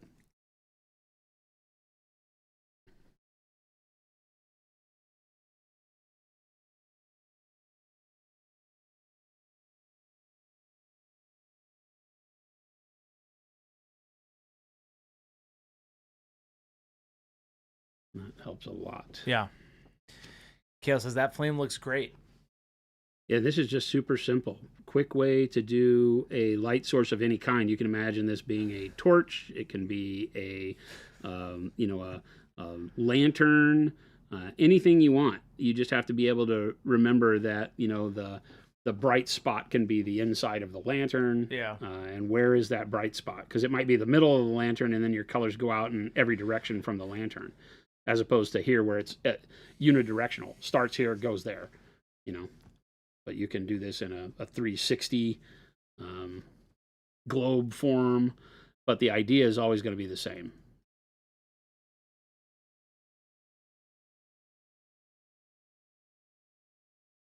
Trying to keep it from pooling up in recesses if I can as I'm doing this. I just want it to sit on the surface. Rocco says, I love when Jason paints orange. I just like hearing the way he says orange. Orange. Aren't you glad I didn't say banana? None of that in here, mister. Oh, sorry. That's too much. This is a family show. This is a professional place of business. But aren't you glad I didn't say banana? It's just too silly. I know I say a lot of silly stuff, but that's crossing a line. Wow. Meepo says, I hear you. If I take a sick day, I feel even worse. It stresses me out. As a business owner, it's the worst thing in the world because it stresses me out. We're onboarding a new financial director and director of HR this week. And so I feel doubly bad because it's like her second day and I feel like donkey butt. So I don't want to be sitting right next to everybody. Jen's been over there helping her out and getting her onboarded and information flow and all that stuff, which is really good. Business, professional paint stream. Thank you, Rocco. But yeah, it does. It sucks. Sucks being sick. I'm a bad sick person. Hill dance. All right. So then that's, looking really good. That looks great. Right. Now, because we know these are intended to be a little bit oilier, I want to even darken the flame tip more. Okay. You might be kind of in the mode of where you think you need to go to black. I don't typically want to use black in these cases. I think we're going to make something in glaze out of something like mahogany would be really good here. Okay. You could use dark flesh. You want to think of something that is going to give you a deep reddish brown. And I think mahogany is always the best. It's just the right color. Why not black? Black is going to look like soot. And while that can be a thing that happens, I feel like it's almost too much contrast at the end of the flame. A dark gray could work well too, but I think I leave those for actual smoke when it's molded. It looks more like the bubbly smoke. And you leave the grays and the neutrals for that. Anytime it's going to be part of the flame, I just like to have a little bit of warmth in it too, so a deep red. You could use black red, right? So black red might not be a bad idea here. Yeah. Right? So you could use a black red. That or mahogany. But I like mahogany a little bit better because it gives you that push towards that kind of soot. I said I think these are going to be a dirtier flame. And so what I want to do here is mix a really, really light filter of mahogany because we're going to use this more like a wash. We'll just put a little bit in here. We don't need a whole lot.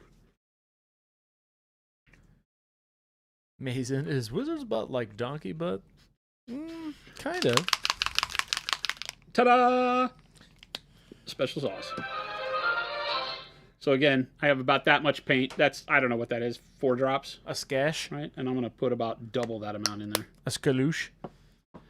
And then just a little eensy bit of water. Gus, the regular guy, says dark umber is great for flame tips too. Oh yeah. Can be, yeah. Mm. I like I said, I like a little bit of warmth to it. So maybe, oh, I'm out of water. A little bit of water. Just a skosh. Just a skosh. I poured all of my water out of the last one into the paint cup. Into the cup? Yeah, into my paint cup. Oh. Because it evaporated enough. And in Arizona, if you let your paint cup water evaporate enough, then you have like pure resin in there still. It's horrible. Oh, yes. It's not good. All right, there we go. Boom. Hmm. Again, same mentality. Over thin, layer up.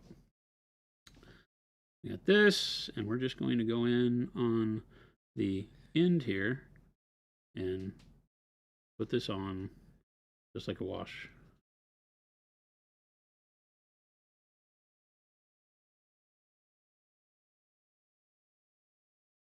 There we go. That looks great. And then you build up. If you need to, yeah. That's what I'm saying. I need to be better at building up. That's it. That's all she wrote.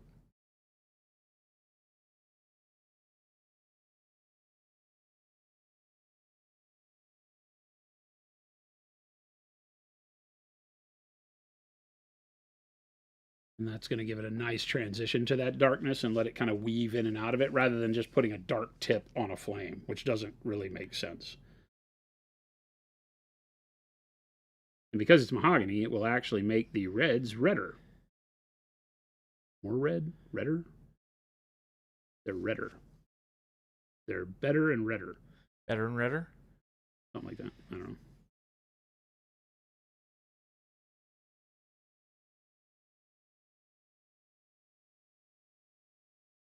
They do kind of look like Flamin' Hot Cheetos.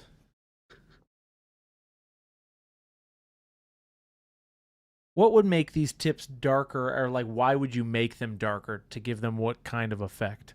Like a dirty flame. A dirty flame, okay. Right? Like burning oil. Yeah, okay. That makes sense. The organics in there burning off are going to give it the this soot feel, right?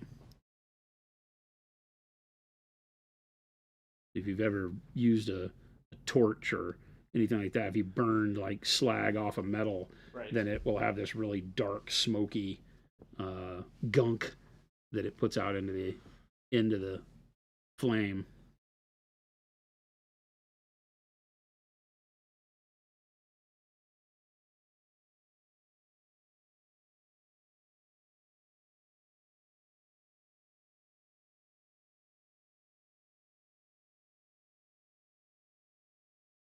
That looks really good.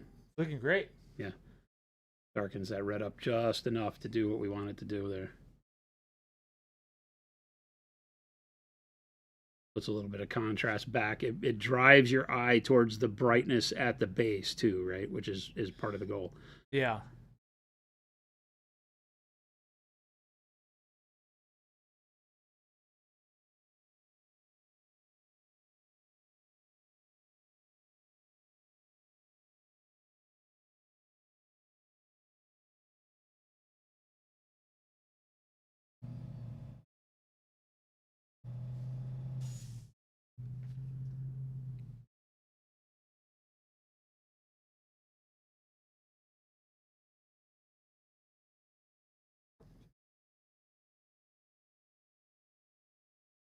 Royal purple is a neat way to make it look like propane or something. Says Black Up. A little bit of purple, ultramarine blue would be really good. Greens for some flame, depending on what you're doing. Yeah, I would say if you want to have some unique look for what you're making, go Google various different flame types, right?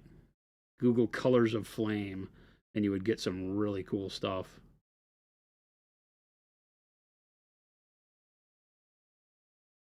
Because there's flame of every color. Every chemical has the opportunity to burn different spectrum of light.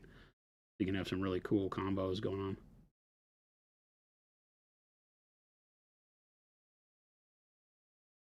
Oh my God, that scared the crap out of me, Chris. I looked over and it looks like there's a dude sitting next to you. Oh, dude. Oh, that.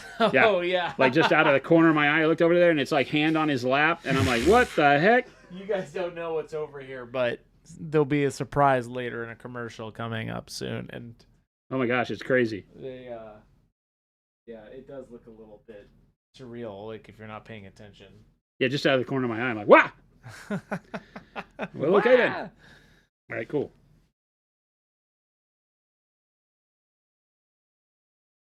I hope that's looking good for you guys. My monitor sucks, so I'm not seeing it very well. Fluorescents are definitely tougher to balance for, but it definitely looks good. Good thing you're muted. No, historically, I've struggled with fluorescents because they're so bright. So to expose our fluorescent paints means you have to underexpose the rest of the camera, which is just always such a struggle. Yeah, it doesn't do well. Like if I brought down the exposure of our camera, right, it would make these a little bit more saturated, but the rest of the model would look dark. But that's what we can do in post. Wait a minute. I don't rarely say that. Wait a minute.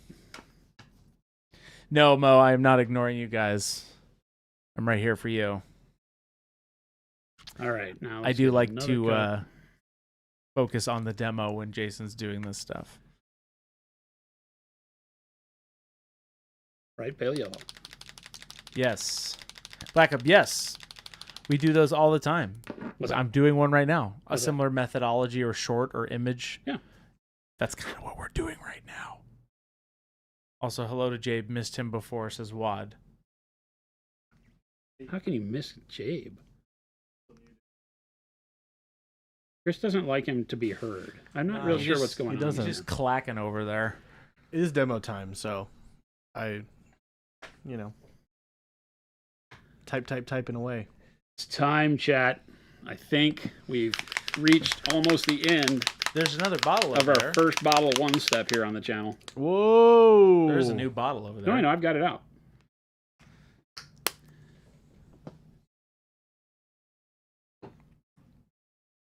No.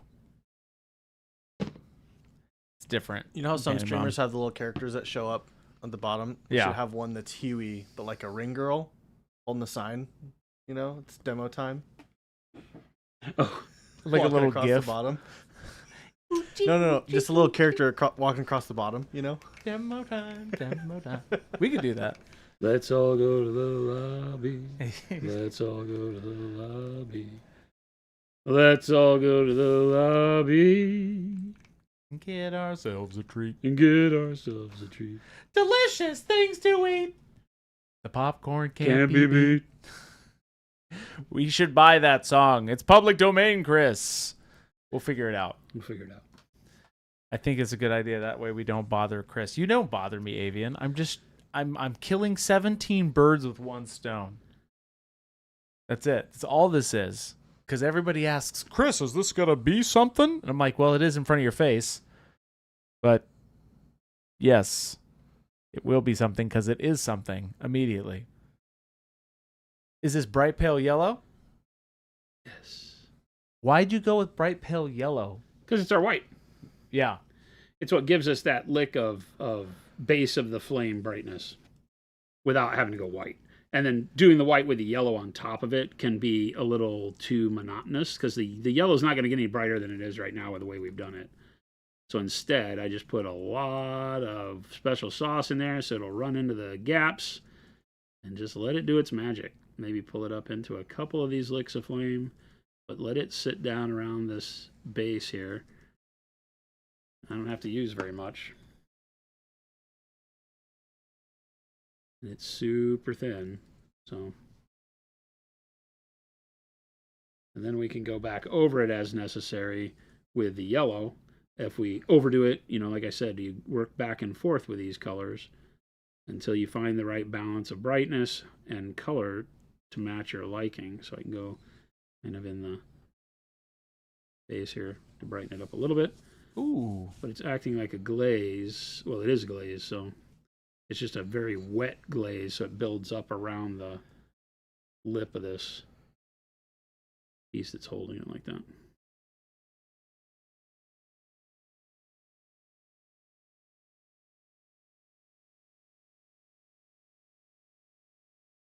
This is the part that gives it its glow, and this is probably the only thing you will paint this color with this intensity. If you use too much of this color, you wind up in a situation where your OSL won't look right, right? This color is your brightest source of light and should only be where the light ignition is or where the light source is. And so there you go. You've got that now. So it looks like that's, actually illuminating out of the ends. And everything else that we put on him as far as OSL that we build up will be in the orange and dark yellow spectrum. We won't use any of this color. A lot of people make the mistake of using the bright color on the model. Yeah. You can't do that because you have to have the eye attracted here as the brightest spot so that it knows that all of this is the projected light from that bright spot. And so we're trying to make just this area right here where we've got the bend to the mouth of this thing, because these are little mouths on the weapon. And so right at the bend of the mouth or the meeting of the jaws is where we want the brightest paint. And we just keep building it up right there in that little spot. And because it's bright pale yellow instead of white, it will never be the wrong color. We don't have to add anything over the top of it if we don't want to.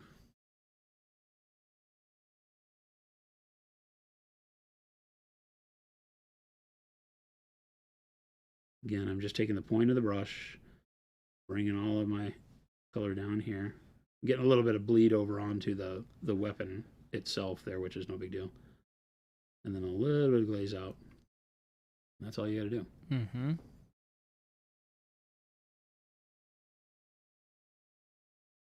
Like a edge highlight, except you're doing the internal bit and letting the paint actually pool up where, like if you did a wash, you wouldn't want the paint to pool like this, but we want it to pool up here right in that bend so that it makes that really bright. Yeah.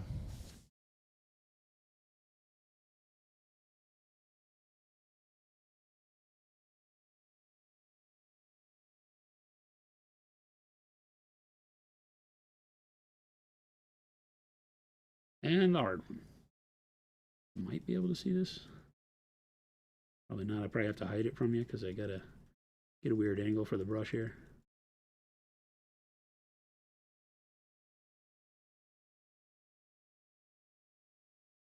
And there we go.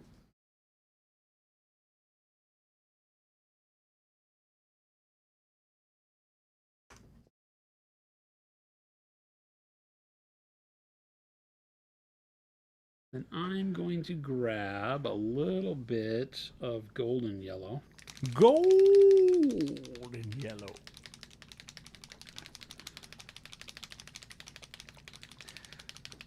Black spot on the left hand under flame. Huh? I don't know what you're saying, Mo. Black spot on the left hand under flame? Where? Left hand? Where? Under flame? No. Mojo, yes. If you're not familiar with our methodologies page, here's a link to it right here. Shlinky. I don't see any black spots, Mo. Shloopy. What are you talking about? In the yellow. In the yellow, right here? That's a gap. That's not a black spot. I've been trying to paint it, but it's literally a... That's a gap? It's a gap between the tooth and the flame. Wow, that's kind of cool. Yeah, like I can shove the brush down in it, right? I can shove the... Look at that. Well, if you pop in super close. Let me pop in way, way close. Over here. Look Yeah. at, see how far I can stick the brush down into that hole? Yeah. Weird. It's a gap. Oh, shoot. Physical gap. There I you thought go. it was. I thought so too originally, but no, it's not. That's just what it is. Check out this I methodology. kept trying to fill it with the page. yellow. Right there. It wouldn't fill. That methodology page is what somebody was just referencing, Mojo Kojo. It's a great page for resources for quick workups that are attached to all that stuff.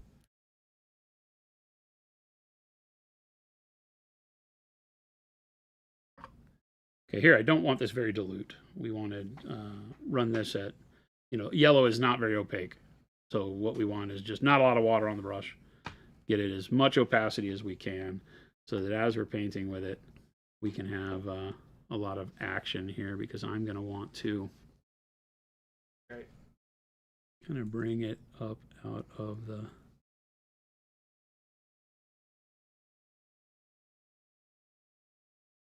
depths of the flame here and kind of get some of the peaks of these to be more yellow. Probably use bismuth yellow here and that would work pretty well.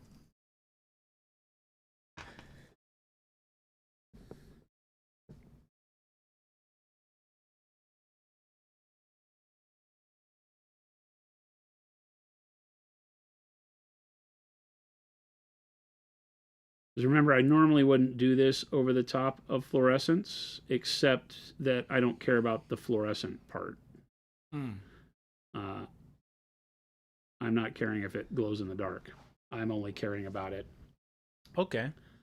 Just color, being saturation. bright on the color on the model. Yeah. So again, I didn't create the fluorescence for the act of fluorescing necessarily. I wanted them to be great bright colors for us to do exactly what we're doing here. I just want to grab a couple of these peaks of flame.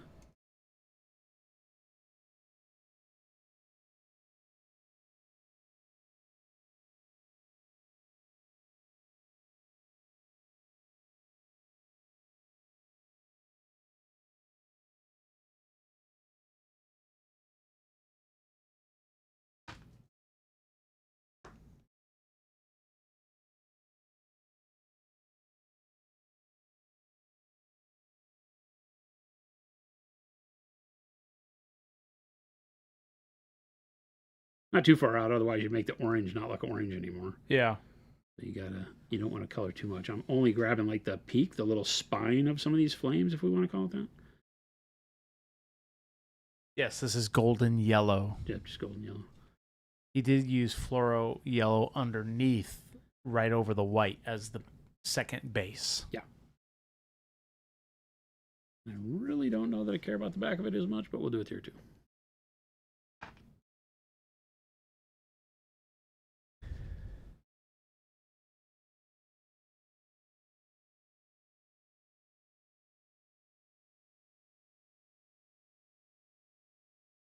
Mason says, I painted flames the way Jason does one time and got yelled at for it. Was told a real flame should be bright in the crevices, not the dark color. It really depends on the flame. Well, mine are brighter in the crevices where the bright colors are. The darkness won't necessarily be in the crevices, but that's kind of the way the shape dictates. You can go back in with white and push it in there, but we have it change. It's bright in the crevices, dark on the outside, dark on the inside, bright on the outside. It licks around like water. Yeah. So there's, if you watch it undulating, it's going to have a look to it. You don't want to shade on purpose any of the deep spots, but that's not what we're doing. We've got brightness in there too. I'm just doing this not to highlight. I'm doing this to bring color out of the inside. And then we're going to go back with the bright pale yellow. I don't know if I can use the bright pale yellow the way that I had it. I think I need it more opaque. I thinned it down too much for the wash one. Stan just said, just finished cleaning myself up. I spilt my own Sarlacc pit all over myself on the floor. Oh no! Oh no! Hey, that's what the VOD's Mine's for. like a weird color of blue right now. We've been clipping a lot of this stuff, Stan. So, also, obviously, we have the VODs, so you never miss out.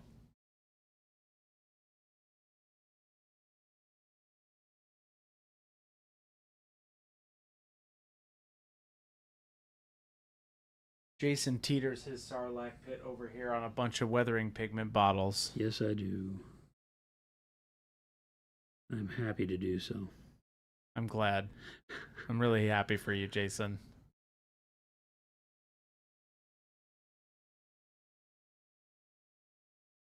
I literally always do set it right on top of those the weathering pigments. But what if you need a weathering pigment, Jason? What if what? What if you need one of those weathering pigments? Your Jenga tower will fall.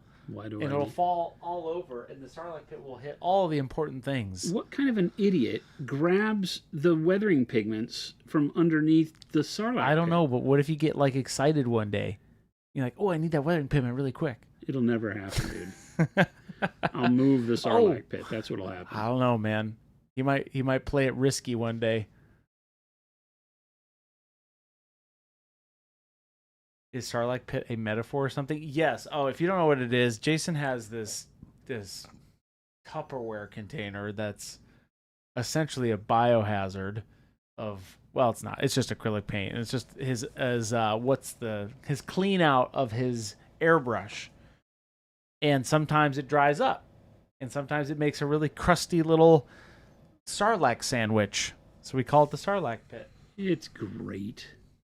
I guess if you're into that kind of thing. And when it's all dried up and you go to clean it, it can become a hat. There you go.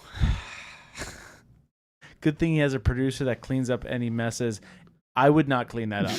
I would have a come apart. Because if it fell, it would fall onto the electronics, which then I'd be upset. Jason's desk is a little minefield up there. There's a lot going on. It can be, for sure. Yeah, one false bump, and you're done. You're done. I think Chris is trying to set up just grabbing the weathering pigments as a non-foolish before he does it. I would never.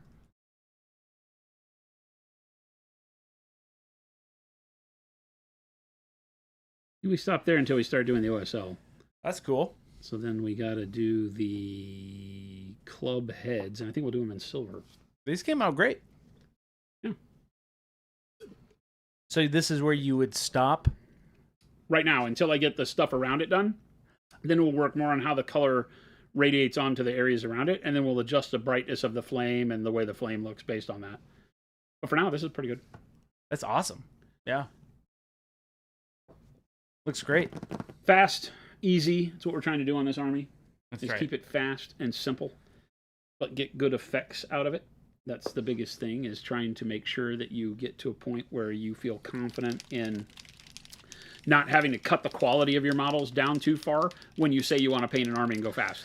Because if you try to treat every, as you've seen me do, right, you say, oh, I'm going to paint my Blood Angels, and then every model becomes a character in the way that I treat it, right, doing non-metallic gold on every one of them and not going fast and taking the time. And it's great because the squad looks phenomenal, but do you ever get done with the army? And so the answer is no, by the way, not me. And so in order to make sure you work past that, how do you then cut some corners, but cut the ones that are only going to be the ones that you would get docked points for in a competition. Right. Not the things that make it look weird on the table. You're not reducing the cool factor of your model by painting quick. You're not looking sloppy. It's why we created One Step. One Step allows us to have paints that help you paint faster but not look sloppy. And that's key for these types of things. Now, Jason, at this point of the model, are you going to paint pretty much everything else until you get to the OSL? Or are you going to kind of go back and forth? Like the whole model? I will go back and forth probably. Okay. I'll probably do the OSL around these, these parts of the weapon first. Got it. Okay. And then we'll do the other parts of the model. It's going to depend on, like, how far do I push the OSL anyway? Am I trying to do it all over everything, or keep it fairly, consistent to this part just around the weapon? And that's a decision I'll make as I go. He doesn't have a lot of surfaces other than skin to put the glow on. I mean, I guess all this stuff down here, right, could have the glow on the edges, so that's probably what we'll do. But again, you got to ask yourself, how far are you wanting to push this before it becomes a labor and stops being worth the effort for the way the rest of the army looks? Because, for me at least, and you may not feel this way, you may be okay with, like, he is the main character in the show, right? So you could have your leader, like if you're painting Rabute Guilliman and you're painting Ultramarines, you might be okay with, Guilliman being the best looking model on the table. Yeah. And if you are, paint that way. That's fine. Don't feel bad about it. Do your thing. If, however, you're like me, then as soon as I paint one model to a very high standard, I'm like, oh, well, I guess the whole army's got to look this way. Yeah. I'm not capable of really detaching any single model from the way the army looks. I can't just have the characters look good. I tell people that you should do that because it will save you a lot of heartache, but I'm really bad at practicing what I preach when it comes to that.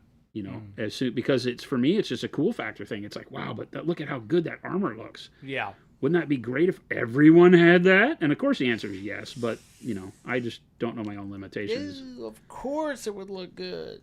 Yeah, I still think that I'm Superman and can paint a whole army in 2 weeks like we did with that. And I guess depending on the time of day would determine how much OSL you actually put on this guy. Well, yeah, I mean, if we talk about that a lot, the fact that in reality, that you wouldn't even see these flames. Or if the sun was out. Yeah, if the sun, yeah. Yeah, you'd barely even see these flames. They'd just be a ripple in the air. Yeah. Now, when a house burns and all the gas is burning, yeah, that's different. All the wood is burning and letting off all that you see it. soot and stuff, you'll see the flame. But even then, in the middle of the day is a lot different than at night. So, but we're not trying to labor our fantasy with reality at that level. Jason, we have to, though. We have to labor our fantasy with our realism. Don't let your realism get in the way of a good story. We must.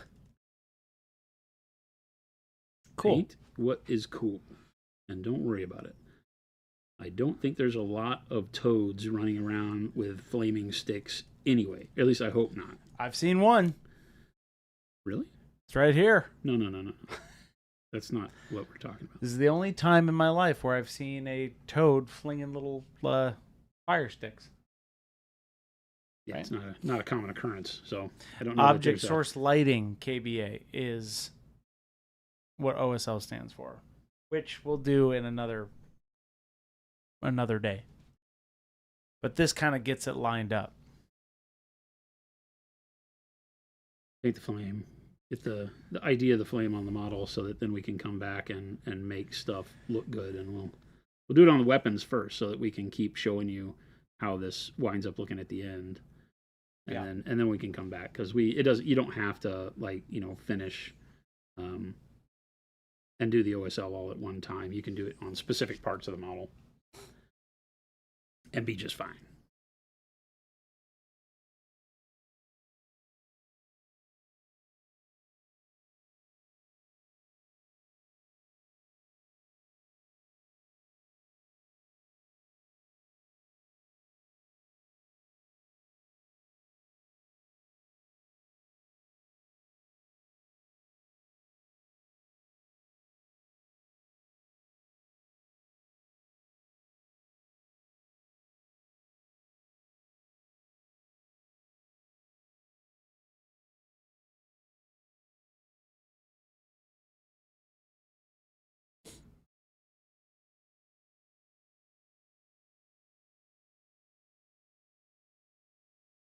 Nice.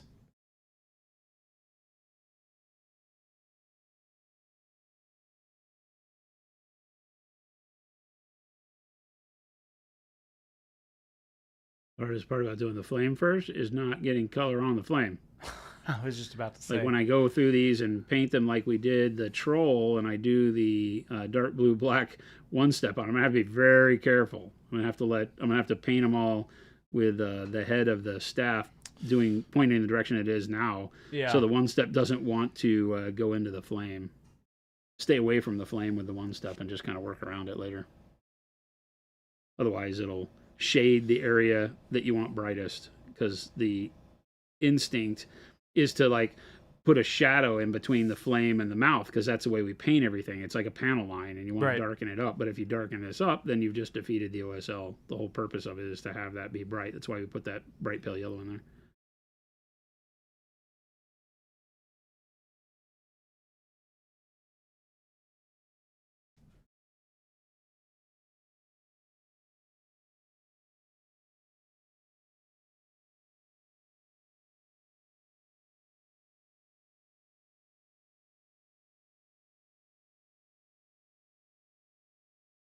Just be patient. Take your time around stuff like this. It's a game of operation. Don't touch the sides and make the nose light up.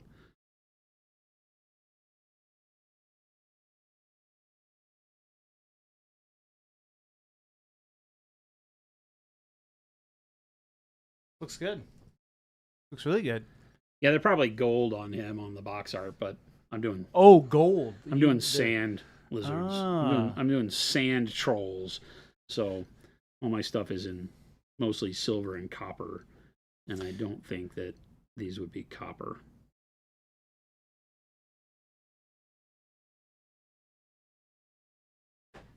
How you feeling, Jason? Okay. Is it 4? Yeah. Oh. I'm just making sure you're good. So you can Yeah, keep Jen going. said not to go long, and she's probably right. But I want to get this silver done on here and get at least the blue-black on it. So, maybe 20 more minutes or something. Oh, no, you know what? We need to quit because it's Kenny's 10-year. We need to push everybody off to Kenny. That's today? I thought that was It's happening. today, and he had to start streaming early. Oh, yeah, because he's his on. internet is all screwed up. Oh, no. Okay. So I want to make sure that he's up. we give a lot of time to Kenny because he has to stop in an hour. And I want everybody to partake in Kenny's celebration of his 10-year. So we'll cut Kenny. it here. I will continue to paint some silver, but it's boring. And then tomorrow we'll get back at it and start working on these metals and do the OSL on the heads of whatever these are. I don't even know what you call these. I think they're Stabs, clubs. I think they're called clubs. I think he calls them clubs. In fire the spinner, game. like somethings or bobbers. Okay. Yeah, we'll Yeah, so when we go over to Kenny's, just make sure you give him a lot of love. Stick around. Thank you, everybody, for joining us on another wonderful Tuesday that felt like a Monday. I hope your Tuesdays felt a lot less like a Monday than mine did. Interesting day. Remember, if you're around here new, if you came in on a raid or just tripped in through the wonders of the internet, make sure to hit the follow and the sub button, depending on what platform you're watching on. We'd love to see you back here, and make sure to check out the link that Chris is going to throw up in chat there. Yep, right there. We'll send you to all the links. All the links. You can go check out all of the content that is generated from our wonderful stream here. We've been doing this for 10 years. It's our 10th year. We're celebrating our 10-year along with Kenny, which is why it's so important to go help Kenny celebrate his. He's been with us since the beginning. And, but yeah, we'd love to see you as part of our family. Check out monumenthobbies.com. All these paints that you see me using are the paints that we make. Yep. The brushes as well. So we'd love to have you give us a shot next time you're trying to turn your own collection of gray nonsense into amazing pieces of art. That's right. Go try some Pro Acryl. Go try some Pro Series brushes. Go have fun. Go paint stuff. Right.